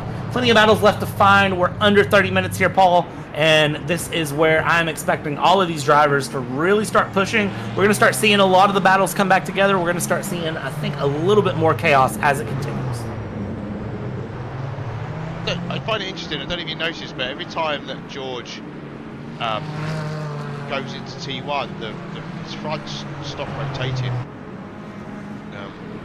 I don't know if you clocked that. Even just coming out the pits there, his fronts appear to stop rotating. So clearly locking up the front. I've not spotted it on any other car as of yet, but that's not to say that it's not. It just so happens I was spotted it on George. So he's done his pit stop. So he's got John Mayer ahead of him, 16 seconds up the road now, and then Jerry Chen is 20 seconds up the road from John Mayer. But let's see if he can do it. Let's see if he can get a P2. I think he can. I do really think that George Angelides is setting himself up for a very, very good run. We should start seeing GT3s make their second and final pit stop. It looks like Eduardo Benica has been in, Gilles Lalonde is in, Pierre Moreno is in the GT3 AM. So we should start to see the GT3 cars making their final pit stops here with 26 minutes to go now. As it stands up front, Barker and Bell battling as it sits. They've got 7.5 seconds to get back up to Kesby. Kesby has found himself in a very good position there for the lead overall. And as we get another replay here, and what has happened here, Paul? This is Kesby into T1. I said his name. Well, yeah, I mean, he'd already had the off track by the time he said his name, but yes. You know, it's like you said his name, and then I was like, oh, he's had an off track. Well, no, I spotted he had an off track first. But anyway, here's the battle for P2. Mike Bell and Barker here running through. Really what these two need to do is they need to be trying to get their way up to Kesby. They need to find that 7.5 seconds if they can. But yeah, this is going to be interesting to see how these two go. Down the main straight they go, and look at that. Mike Bell right on the back of Cameron Barker. He's going to be side by side. They go. Watch the GT3 car. Oh, that's one of the Bice brothers. That they go through and get their way around. I think that was one of the Bice brothers. I could be wrong with that. Actually, that was Stephen Miller. Correct me for that. As they go through hard on the brakes. Mike Bell now behind Cameron Barker. And they will continue on through turn 1. They go around. We're going to go through Coca-Cola Corner yet again. And now we're down into the hard sweeping right-hander of 100R. Again, I love 100R. And I do think 100R is a fun little corner on this track now through turn 6 and 7. Again, holding on. Look at the slide from Mike Bell. Mike Bell trying to hold on to it. Gets his way through. Nothing too crazy. He's trying to chase down Cameron Barker. Penalty for one of the Bice brothers as we go around and continue. I'm not sure which Bice brother that is, but it is one of the Bices. Oh, side-by-side contact there between Bell and Barker as they continue on. And now they hold on to it. Little bit of a tap there of Bell getting back around Barker. He gets his way through, but the gap to Kesby has opened up to 8.5 seconds now. Continues to open. They lap a hypercar. They're going to lap a GT3. And now Mike Bell and Barker need to really focus on getting their way forward here if they can. Yeah, good little bit of a battle there. Like you say, nearly a close coming together. I've got a replay for you. I'll bring that up. I love the replays. It's Who is this? Luke Mitchell and a Porsche. I'm not sure who's in the Porsche. Let's see that Porsche. I can try to tell you. A little bit of contact there. Nah. So, nothing too bad. Could have been a lot worse. Yeah, that's the thing too here. Now that things are really spread out, you don't have the pockets of GT3s that the hypercars have to go through. It's a couple at a time, and it makes it a lot easier for them to go through. We get another replay coming up here, and who is this one here, Paul? This is going to be Jason Whitehead. Jason, what have you done, buddy? Facing the wrong way, waiting on room to get his car around, sends it to the grass. Yeah, I said sensible that. Yep. A lot of people would have just gone driving, tried to spin around onto the black stuff. So yeah, he used the grass to good effect there. Yeah, Very that's the sensible thing. approach. It's not often that I give people praise for being sensible. So take it, Jason. Take it. I mean, yeah, that was a very sensible move. I'm very glad he did that, too, because, as you said, most drivers you see would have just, dumped the clutch and sent it around onto the racing line, and then it would have had a 27-car pile-up. Yeah, that's it. We did see a lot of cars go past while he was off the track. So I wonder if Mr. Cameron Barker is going to catch Mike Bell based on the lap times. No, that's a shame. Yeah, that's opened up that battle quite a bit there. Again, the GT3s are rather spread out. But let's go and have a look. We haven't really looked at Alexander, have we? We have not looked at Alexander McQuarrie running P4. No, we haven't at all. Yeah, they had a pretty quiet race, I think. I haven't seen any off tracks that I've spotted anyway. No, hasn't been shown any. Oh, Gilles Lalonde's just DNF'd. Oh. Sad times. So yeah, Steve. I mean, we haven't even looked at Stephen Miller, have we? I think we might have done briefly. But he's leading the GT3 AMS currently. And he's got Ryan Paulbert Reyes, 11 seconds behind in P2. As Eugene Mazur goes into the pits. Then we've got Carl Strahal in P3. I'm probably butchering their name. Apologies. I think that's right. Carnage behind. Oh, God. What in the world was that behind? It looked like there was going to be carnage, but they managed to make it through. So yeah, there's a few of the GT3s have been into the pits. Oh, Carl, watch out behind you, buddy. And good run there from the outside on Carl. Yeah, I think we're hitting those final pit stops. I did notice that, I think Chen. So that's Suvik that's having those little wobbles. So he's battling with Meticulously ahead there. Yeah, and this is going to be the battle for them. They are currently running P10, P11, or P9, P10 in class, P10, P11 overall. Because again, Scar Pope is up in the mix, and Michael Locke runs off there, and that's just going to open the door for Timon Suvik to run his way around. It's such a minimal contact with the grass, but it really affects the pace of the car. So he'll be hoping he can get that back. The hypercars are really, really picky. If you get even a millimeter offline, it can severely compromise the lap. The hypercars, I find you've got to be very, very on the ball with the whole time, and I think that's what makes them so fun, but also so challenging. Is we've now ticked under the 20-minute timer. Here comes another replay of a moment, and this is This is Maximilian. He's had a moment. I think he just underestimated the slowdown from the car ahead and slammed on the brakes, which really unsettled the car, unfortunately. Jules Lalonde appears to be back. So, yes, Jules Lalonde has just exited the pits. So, following the DNF is back in the race. good. I'm glad to hear that. It seems like, something that could be recovered from very quickly. So, very glad to see Jules Lalonde back out and running as we go. I asked a question a couple of laps ago. Can Cameron Barker catch Mike Bell? The answer might be yes. He's not too far off. He's second and a half off now. Yeah, that's come down. Yeah, that's come down. And I think things like this are helping Cameron because Mike's just getting a little bit held up here. Yeah, good move around. The Porsche gets out of the way. Settle it in, and now Mike Bell's really got to take off there in the Isota if he can, and that's going to be, I think that's the big question, is can he?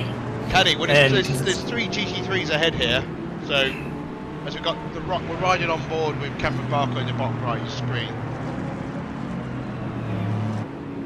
I mean, it's going to be close, I can tell you that much. 18 minutes left. Where's that gone? Yeah, it's this 90-minute race has flown by pretty quick. I'm not gonna lie. For a 90-minute race, because you're commentating with me, have I improved things for you? well, you see, silence. Thanks. No. Brian. No. Here's the thing. Let's be honest. You and me both know James is gonna watch this back, and if I say yes, you're better than James Parfit, James is gonna fire me. If I say no, you're not better than James Parfit, you're gonna be upset.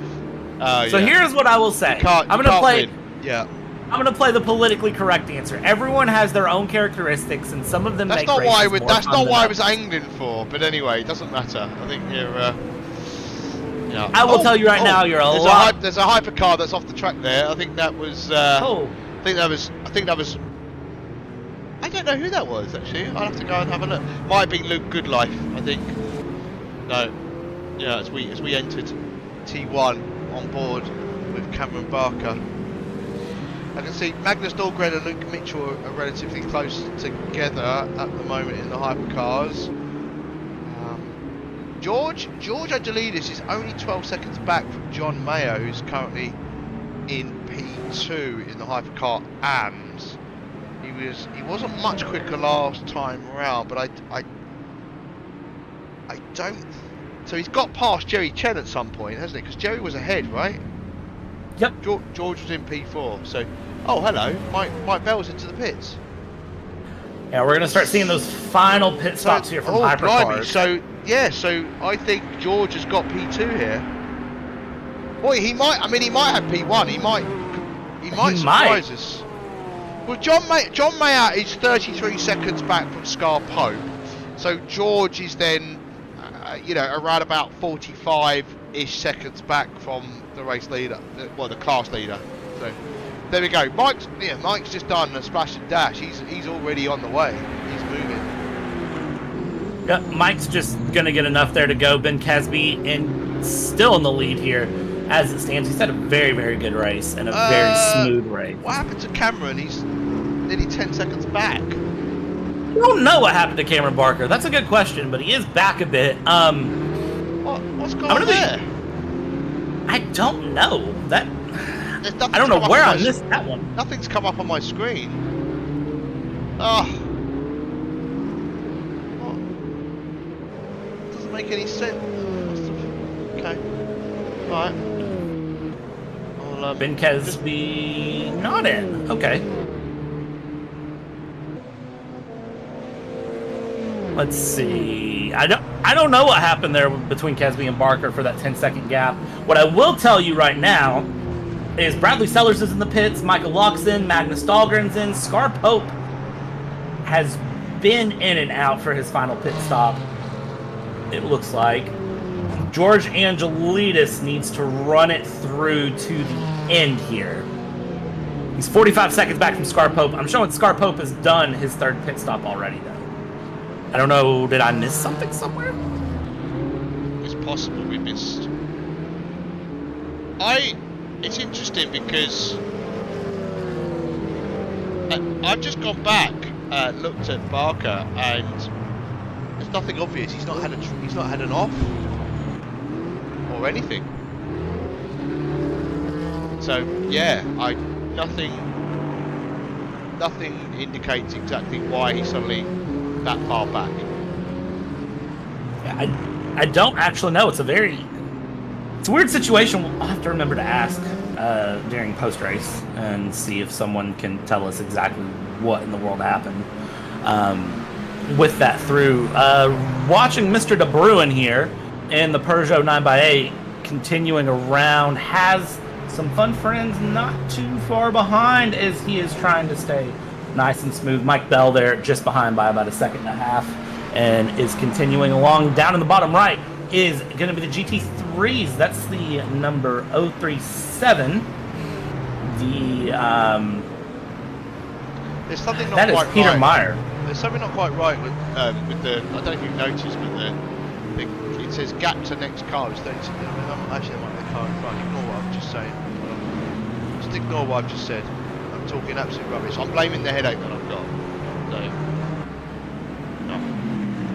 And that's not. Well, I will tell you. So I had a headache anyway. So just to make that clear. I will tell you that Casby and Cameron Barker are into the pits as it stands. Dan Kirby is out and about here, still running through. We're 52 laps in, 12 minutes and 55 seconds to go here as it stands. We're watching Mr. Wouter de Bruin trying to hold on against Bell. Bell's going to dive up the inside there. Good clean pass into turn one. How much quicker was he down the straight there? Ridiculously fast, and I think that's the slipstream on the main straight really coming into effect. I think that is the big thing with the main straight, is the slipstream is really what makes the difference. It's huge, and unfortunately for Mr. De Bruin, it's dropped him down into fourth place. Bell's in third, but look at the gap they have to Kirby. Kirby still, I think, needs to pit again, and so does De Bruin, though, is what's unfortunate. Luke Mitchell's into the pits now, so everything is popping off here with 12 minutes to go, and we talked about this at the top of the broadcast. It starts off crazy, it calms down, things get crazy again. Here's Eduardo Benica, who is putting a lot of pressure on JT Tammy just ahead and is really, really trying to push his way forward. This is your battle for the GT3 overall win. Yeah, it's nice to get some GT3 action. But this is what we said, right? This is what I predicted. And Davy Judd's only 5 seconds back from this. It's like, it's really hotting up. Yeah, and I hate to say it, but I don't think we're going to have a good answer for who wins until, honestly, they cross the line. And I don't know about you, but that's kind of how I like these races. I like these races to be very, very competitive and close. Yes. And, you know, after 80 of 90 minutes, the fact that the GT3s are separated by 0.7 of a second, I mean, that is huge. Look at the long line of cars we have here into turn one. You've got, that is Wouter de Bruin, who's going around. Big slide! I believe that was De Bruin. I think it is. Yeah, I believe so. Yeah. And big slide there through turn one, turn two, into Coca-Cola corner now. Still trying to hold on. That is a Mustang who's went way off and just sent I think was just getting out of the way of everything. So he said, "I want no part of this." Look at JT Tammy and Eduardo Bonica battling as they try to let Hypercars through. Eduardo, for a second, I thought was going to rear end JT Tammy. And JT Tammy, I don't know how wide the back of an Aston Martin is, but he's going to try to make it as wide as this Fuji racetrack is. As we go through hard on the brakes, Eduardo to the inside. That is JT to the outside. They're going to tap. It's going to bring him around. The Hypercar in the back is saying, "I just want to get around, guys. Let me through." And now they continue through from... David Judd behind's had a moment, so he's lost out.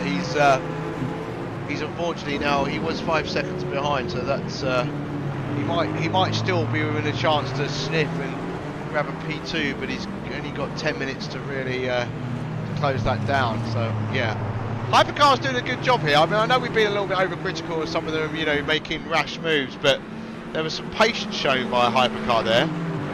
Yeah, and that's George Angelidis, I believe, if I'm not mistaken. Blimey, I've just paid George a compliment. Oh, crikey! What's the world? I think that's your second compliment to George of the day, if I'm not wrong. Oh no! Somebody put me down.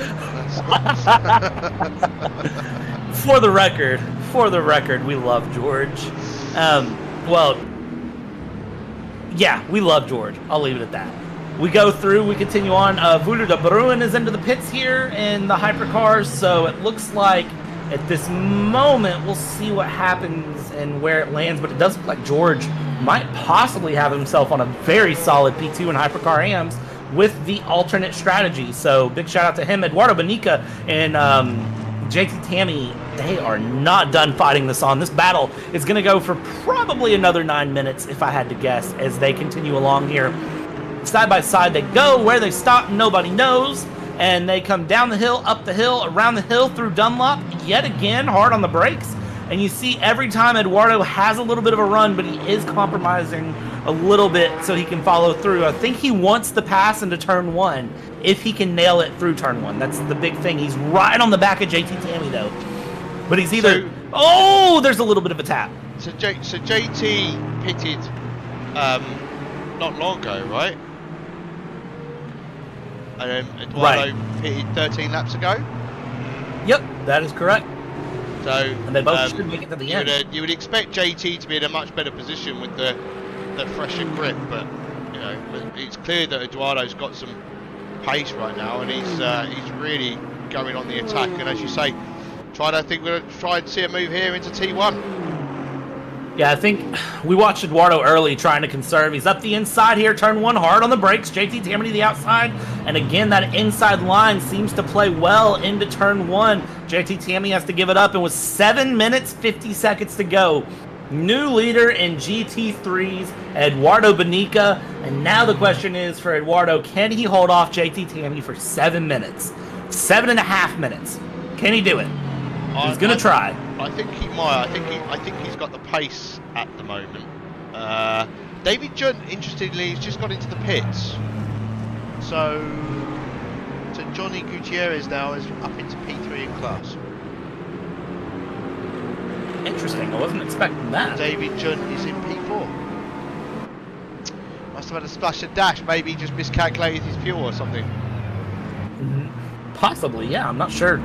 So, but interesting to see that come to fruition, because Johnny Gutierrez in the Mustang will be in P3, so that'll be a good run. But who wins the class? Well, we still don't know for another 7 minutes and counting. Eduardo Bonica leading JT Tammy. JT Tammy seems really quick through this third sector, though, but it is Aston Martin versus Aston Martin, and they've got Hypercars trying to come through as well. And you see going through up the inside goes JT Tammy. Eduardo to the outside here. The Hypercar is going to try to make its way through, and JT Tammy's going to slot in. He wants the slipstream from Eduardo. I'm going to go down the backstretch here. Eduardo wanted to break out there and try to break the slipstream, but you see that JT Tammy's staying right on the back here. We go down the main straight yet again, and now it's going to be into turn one. Nobody has the inside line on the other, so they're going to follow each other through. Nice and pretty as you please. Into turn one, and it seems like Eduardo a little bit more stable here in the late race than he was early on, and JT Tammy there in second, now right on the back of Eduardo. So Eduardo started to pull a gap. Now JT started to close that gap. That's got to be a Eduardo track cut, surely. Yeah, using all the track he can, trying to get an advantage. If he's saving any track cuts, he's using them right about now. Yeah. I also felt like they're just using slightly the same car, but slightly different lines, as they've got a hypercar now approaching very fast as well. But just riding on board with JT just seems a little bit more stable, as where Eduardo's really pushing the limits, I think, at the moment. So, but he's only got to do that for a short while because time is ticking away. It's just over 5 minutes remaining. Yeah, they do say a loose race car is a fast race car, so we're going to see here for Eduardo if that proves true as we continue on along here in the VWSC here on CMS Racing with 5 minutes to go in counting. And continue along here, and again, JT Tammy up the inside to Eduardo Bonica. Eduardo Bonica holding the outside. He gets the run out on the corner exit. It's Aston Martin versus Aston Martin, so the only difference is in setup and who has their car set up better. Well, at the moment, Eduardo is going to get the run down the main straight. JT Tammy right behind with Slipstream. Can he get up there on the inside into turn one? We've seen the pass into turn one a million times now across the past 85 minutes, and JT Tammy not close enough. You see in the bottom right, we're riding on board with him. He had a little sniff of the nose there, but way too far back to make something count. We're through turn one yet again, and yet again, it is Bonica ahead of JT Tammy. As we continue along, they have Wouter de Bruin, who is about to come around them somewhere. JT Tammy has to give way very quickly. Eduardo Bonica is going to continue to hold on just a moment longer. We're through Coca-Cola Corner. We're coming through 100R as it stands. And now into turn 6, into turn 7, yet again. And again, you see what we talk about with the GT3s being faster than hypercars sometimes in the corner. And I believe it was Stacy who said that earlier in YouTube chat, that it was faster for the GT3s in certain areas. And you almost saw it right there. With under 4 minutes to go here, we see Eduardo Bonica just trying to run his way through as best as he can. He's got a Ferrari coming up for company there and goes through, lets him through, no harm, no foul. But look at JT Tammy right up the back. Eduardo's line compromised a little bit from the hypercar. JT Tammy still right there within a second if he can hold on to it. And that is the $1 million question, is can he hold on to it for at least 2 more laps? And man, the longer it sits, the harder it is, because here's JT Tammy yet again, takes the deeper line up through Panasonic. Now we're down the main straight, and we continue on along and out. Magnus Dahlgren there on the inside, goes around, goes out. Adios, see you later. Look at the gap, though, between Eduardo Bonica and JT Tammy as they go through. Cameron Barker here in 3rd place. Also trying to hold on a little bit here against Dan Kirby. Of course, these are CMS Pro teammates, so I'm sure the gloves are off, though, and there it goes, Dan Kirby around Cameron Barker. No harm, no foul. Down in your bottom right is going to be that battle for GT3, and we will continue to watch because Eduardo Bonica still trying to hold on. 2 minutes, 45 seconds. Can he hold on for the GT3 win here around the 90 minutes of Fuji? Yeah, extreme battling. Eduardo looks like he's kind of opened up the gap ever so slightly. It's the biggest we've seen it so far, but it is still under a second at the moment. So, like you say, we've got just over 2 minutes of the race remaining. I'll keep an eye on the race leader to make sure that we don't miss them crossing the line. But this is the closest battle out on track at the moment. And JT, I've noticed that has a slightly different line coming out of the final corner, which seems to give him a sniff. But add to your point, I think Eduardo must be running slightly different settings, because he just seems to have the pace on JT down the back straight, which allows him to keep first position. But unless JT's just playing and holding back and knows that, you know, he's going to do it on the final lap, and here we go, final corner. But he's nowhere near as close as he was the last couple of times around. Yeah, he's going to try, though, through, but yeah, I think JT has lost a little bit of that pace, or he's trying to conserve something there with JT Tammy, but the gap for JT is 3/4 of a second now, 0.8 of a second. The gap's opening. I think JT Tammy might have lost his chance here as we go through. 1 minute, 20 seconds left to go, and it does stand. Eduardo Bonica just needs to stay nice and smooth for at least this lap and one more, I believe, as we go through and around, looking to see where Our overall leader is, at the moment, it looks like he is coming out of the third sector, I believe. And we do have a battle right here. This is going to be McQuarrie battling it out with Moreno, and they are battling for second place here in the GT3 AMS as they go through. This is going to be McQuarrie in the C8. It is going to be Moreno in the Porsche. Back behind the 911, running the 911 number, trying to make his way through on the bottom right corner of your screen is going to be our race leader, Ben Kesby. Ben Kesby currently running around the double right-hander of 100R, bringing his way up into turn 6, turn 7. We're under 60 seconds to go as it stands. We'll see, is this the final lap, Paul, or do we have this in one more? 30 seconds to go. I believe this is our final lap. I think this might be our final lap. Yeah, right. So and here's what's interesting. Mike Bell behind by 0.8 of a second. That is Mike Bell right behind Ben Kesby. So Ben Kesby's got to hold on for another 3/4 of a lap. So it's not over yet. I don't know where Mike Bell came from. Oh man, but the gap is back right at one point. there. Yeah, what has happened?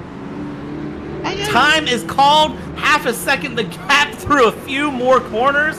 What could happen here? What? As they come through, here it goes. This is going to be the exit, the final corner. Bell's got 0.6 of a second to go through. Ben Kesby, it's been 90 minutes here in Fuji, and as it stands, he barely wins through a gap that was 13 seconds, comes down to 0.3 of a second at the line. And Mike Bell in second place, but Ben Kesby will win the VWSC 90 minutes of Fuji, with Dan Kirby coming across third, with Mr. Cameron Barker in fourth place, if just barely across the line they go. And now we look for Herlock, Dan Herlock there in fifth place. He's going to be coming around. He's got a bit more to go here as it stands, and he's going to come across the line as well. Fifth place here in Hypercar Pros, George Angelidis. Second place. P1.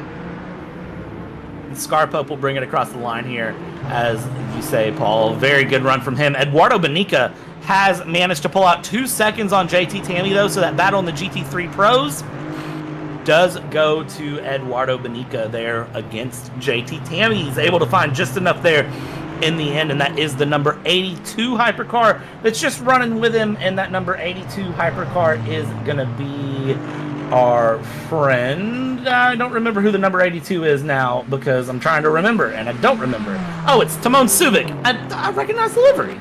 Know what I'm doing here. Eduardo Benica, the winner of the GT3s here in the VWSC 90 minutes of Fuji as it stands, and brings it across the line. Very good win, over 2 seconds on JT Tammy there with a good run. And then in our GT3 AMS, it is Ryan Paulbert Reyes who will be bringing it across the line here momentarily. Or actually, sorry, he's already been across the line. He's running a victory lap, it looks like, as it stands, as he wins there in the M4 GT3s. I think it's the first time we've seen a BMW on the podium, actually, as opposed to have been very, very used to seeing the Bices on the podium, or the NSXs, or the Aston Martins. So I think that's the first time we've seen the BMW win here in VWSC this season. There's a car on its roof in the pits. At least it's in the pit lane, I guess. Oh, brilliant. Yeah, I don't... 90 minutes of Fuji, and we started with Ben Kesby spinning, and we end with a hypercar that I don't think is Ben Kesby, but could be Ben Kesby, upside down on the pit lane. Let's do the session results. And we bring up our session results here. Ben Kesby, after 60 laps around Fuji in 90 minutes, is going to be your overall winner in the Crown Dental Group Ferrari 499. Mike Bell in second place. Dan Kirby in P3. Cameron Barker in fourth. Dan Herlock in fifth. Luke Mitchell in sixth. Vuda de Bruin in P7. Magnus Dahlgren in P8. Scar Pope, your winner of the Hypercar AMS. We questioned if it would be George Angelidis with his pit strategy, but it was indeed Scar Pope with the pace advantage. Timon Subic rounds out your top 10 here today. We go from there. P11 was indeed Bradley Sellers. From there, it was Alexander Sarama In P12, Michael Locke in P13, George Angelidis, second place in the AMS, with Oliver Zuman-Newman in P15 overall, and Jerry Chen, P3 in the Hypercar AMS with the Mistral Porsches. John Mayer, 17th overall, Eric Monet, 18th overall, Jason Whited, P19 overall, and Luke Goodlife, P20 overall in the Hypercar AMS. From there, we go to what was a beautiful GT3 battle. Eduardo Benico with JT Tammy and Johnny Gutierrez. That's your podium. P21, 22, and 23, respectively, overall. David Junton, 24th, and Jamie Jalecki in P25. Ryan Paul Reyes in a BMW finds his win in the GT3 AMS with Ross Smith down in 27th overall. Pierre Moreno, Alexander McQuarrie, 28th and 29th, but that is the end of your podium for the GT3 AMS. Adrian Rice in P30. Peter Meyer in 31st. Eugene Major in 32nd. Stephen Miller in 33rd. Matthew Bice in 34th. Matthew Overton finds his way in P35. Carl Strual in 36th. Stephen Bice in 37th. Gilles Lalonde in P38. Maximilian Petrafsky in P39. And Philippe Decardi in 40th place. And our only DNF of this race. So, tell you what, that was a good fight, and let's see which drivers are available and who we want to grab first, and see if we can't talk to some of these drivers about the action that happened, because that was a race with a lot of action, I have to say.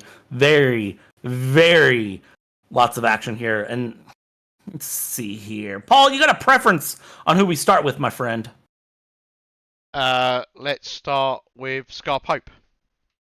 Yeah, let's bring in Scar Pope. Scar, my friend. Good evening. How we doing? Doing pretty well. How are you doing winning in the Hypercar AMs? It was a good fun race. I normally don't have a lot of fun at Fuji, but that Asada was just set up nice and nervously, and I made it through, and I didn't spin, so all good. Very good race from me. It seemed like it was a good run all the way through. You had a lot of pace here because you were even battling for a top 5 overall at one point. I don't know where you finished overall in the end, but you were battling pretty well up there for a while. Yeah, I think if I had pushed really hard in that final stint, I would have just hung on to Magnus, but while everyone else was fuel saving, I was going flat out, so it looked a bit different than what it is. But as soon as Magnus stopped fuel saving, he just left me for dead 10 seconds up the road. So, but yeah, I had good fun battling with him. Yeah, it was a lot of fun to watch there. I have to ask, George Angelidis was trying to run a 2-stop strategy, and it got him second place. Were you worried about George getting you on 2 stops versus 3? No, 2 stops wasn't going to work here. By the second stop, I was basically 5 seconds behind George and caught him in that stint. So I knew I had the pace and the strategy to win it. It was just a matter of not spinning, and I managed that, and it all came together. It was great. And Scar, just a few races left here in the season to go. We've got Indy, Road Atlanta, and Bahrain coming up, and we'll see where things go. You're currently P4 in the championship. We'll see where things change after this. Anyone you want to thank? Anyone you want to shout out before we let you go? Enjoy the sweet, sweet taste of victory. Yeah, big shout out to CMS and everyone who put this together, all the other races for making it fun, and you guys for the commentary. It's all been a blast. Thank you to everyone. Awesome, and thank you, Scar. Congratulations, and we'll see you here in a few weeks here at Indy. Cheers, guys. Have a good one. You too. All right, Paul. So that is Scar Pope. Let's grab Ben Kesby and talk to Ben Kesby for a second, because I have one question for Ben Kesby, our winner overall here today. Ben, how did the gap go from like 12 or 13 seconds with you and Mike Bell down to like 0.2 of a second at the end? Yeah, I was fully aware of that. What happened? My tyres were pretty short at the end. I had been beaten up quite a bit through the race, so there was some damage. But and I was just trying to play it somewhat safe with the traffic. I think he was going for it. So gaps vanished. And Ben, you led 23 laps. Mike led 23 laps, and Dan Kirby led 13 laps. I have to ask because I see you do this often, and I only see Ferrari hypercars do this. The split axle strategy, running hards on the front, mediums on the rear. Is that just a handling thing, or is it tire deg? What makes you decide to do that split axle strategy? It's mostly the heat deg. So we have a rally car setup. We've got 40% power running through the front wheels at all times. So we just absolutely burn out the fronts. So the mediums last like 2 laps, and then they drop off so much that it might as well use the hards on every track. So yeah, just a deg issue. So, and Ben, one last question for you. Looking at the track before the race, we said GT3s were going to play a bit in the hypercar, and we saw some big scary moments happen between any hypercar and GT3 that we saw. Did you have any big moments that we might have missed? And, how did you pick your way through GT3 so cleanly?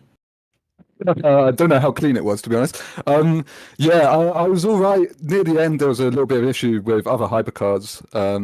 I think I lost quite a few seconds to that one towards the end, but mostly it was okay. It was just difficult because it's such a wide track for that last sector, and we can carry so much more speed, but they can carry the inside line and brake later. So, you just end up next to each other for 3 corners, which is less than ideal. Yeah, it's a big win for you here today, though. Anyone you want to thank, anyone you want to shout out before I let you go, Ben? Yeah, I mean, just everyone that runs this. Awesome job. Shout out to Stormgan and George as well, because they gave us a slight BOP break that we needed with the fuel usage, so we were able to stay in there towards the end. And then shout out Mika, because he invited me in his team when no one else did, and yeah, good big up props to him. Awesome, and big shout out to you, Ben. Congratulations on your win. We'll see you here in a few weeks here at the Indy 100. Cheers, guys. Thank you very much. Thank you. All right, and that was your overall race winner, Ben Kesby. Let's grab Eduardo Benica, the GT3 winner here, because I want to know from Mr. Eduardo Benica exactly how it felt to get that pass done with 5 minutes to go on JT Tammy. Good evening, guys, and felt really good. I think that this race was all about the strategy. So even if I was a bit faster than the guys, but everyone tried different things, and I didn't change out tires in the first stop.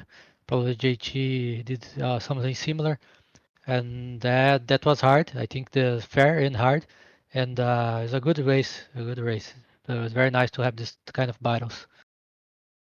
Yeah, and Eduardo, kind of watching through, it seemed like early on in the race, it seemed like the car wasn't handling as well. Am I wrong in saying that? Yeah, I had some problem with tire overheat. The rear tires overheat in the beginning, the first stint. It was totally unexpected. I had to crank up the traction control at some point, but I was able to manage and hold the position for the rest of the race. So, Eduardo, I asked Ben Kesby this, and I'm going to ask you kind of the opposite of what I asked him. With the hypercars, what sort of strategy did you have to put in to try to let them through and get around and, utilize them for your strategy and make sure that you didn't have any big moments with them? Well, that's hard. I think I always try to avoid to the apex, to be side by side on the apex, but it's not always possible. Sometimes you have to lift and let the guy pass. You're gonna lose some time, and brave to not lose the position. And that happens almost multiple times with JT, but it's a part of the race. Awesome. And Eduardo, it was great to watch you run through your battle there at the end. Got tons of time. It was awesome to watch. Anyone you want to thank, anyone you want to shout out before we let you go and celebrate your win here? Yeah, I want to thank you, Eugene, for being the teammate, helping with strategy for the race. And William, he's not here today, but probably in the next race he'll be back. And everyone who was responsible for the event in general. Awesome, and a big shout out to you. Congratulations on your win, and we'll see you here in a few weeks in Indy, okay? Okay, guys, thank you, and have a good rest of the day. Thanks, you too. Last, but certainly not least, is the legend Ryan Paulbert Reyes, who has put a BMW on the top step in GT3M. Ryan, good evening. Hello, yes. It was tough. Talk me through your race, because it seemed like that was a very difficult one. Yeah, I'll be honest, I didn't think I would come out with the win today. Pierre Moreno, how he drove a Coda on that Porsche, he's incredibly fast. So the only thing that I can think that I can have for strategy is just stay super consistent and nail all my apexes and my racing line and all that, and navigating through the traffic. And it happened that Pierre Moreno, he actually he had a mistake in the pits, so staying consistent gave me the win. So I gotta just my mind is going 1,000 miles an hour right now because I'm just so burnt out. Talk to me about how, you make it through a 90-minute race, especially if you're running the BMW. Typically, we see in the GT3Ms, it's usually the Bices and the C8s, or it is the Acuras that we see running through. But you're in a BMW, which I think you're the only person on the grid that was in the BMW. Does that give you any challenges? Car is incredibly thirsty, so a lot of it is fuel managing, and then trying to capitalize on the pit stops and making sure I pit at the right time. So it's a lot of variables that go in my head. So I know there was some really good GT3 battles ahead of me, and knowing that if I just hang back and not push and try to pass them, I can save fuel and just stay consistent. I can take advantage of it. So yeah, it's definitely a challenge. The Corvettes, they're amazing in the infield, amazing in the corners, but knowing the weaknesses where I can pull away or pull up on them on the straights, it kind of helps out. But it's mostly just knowing what cars are going against. That goes by just practicing the other cars in single player and offline mode and figuring out their strengths and weaknesses. And that's how I can manage to race with the BMW. Yeah, it was really awesome to watch, and the BMW seemed very stable to handle. Looking ahead at the final few races here, though, we've got Indy coming up, and then Road Atlanta, and then of course Bahrain. What are your goals for the final few races here this season? Final few races, definitely just podium. Just staying on the top 3 steps. Because I joined the season probably like mid to the end of the season, I believe. So right now it's just kind of like building up my strength and building up my abilities to fight for maybe a championship for next season. We'll see. So that's pretty much my goal, just to finish on either the top 3 in the last races. Awesome. And it'll be interesting to see how you do there. But of course, Ryan, anyone you want to thank, anyone you want to shout out before we let you go, the floor is yours, sir. Yeah, I like to shout out 3 people. So my teammate Alex for helping me practice after work and all that today, and 2 others. So we call him our race engineer, Mac. He's actually super sick right now, so hopefully he gets better. And even though he was super sick, helping me set up the car. And of course, my girlfriend, who's also sick too. So I want to thank her for letting me ignore her for about like 3 hours out of the day. So, I got to make her happy. Always have to thank the missus. And Ryan, big shout out to you. Congratulations on your win here. And we'll see you in Indy, where you'll be able to pull that one off again. Cool. Thanks, guys. Cheers. Thank you. All right. Well, 90 minutes of Fuji. Lots of action.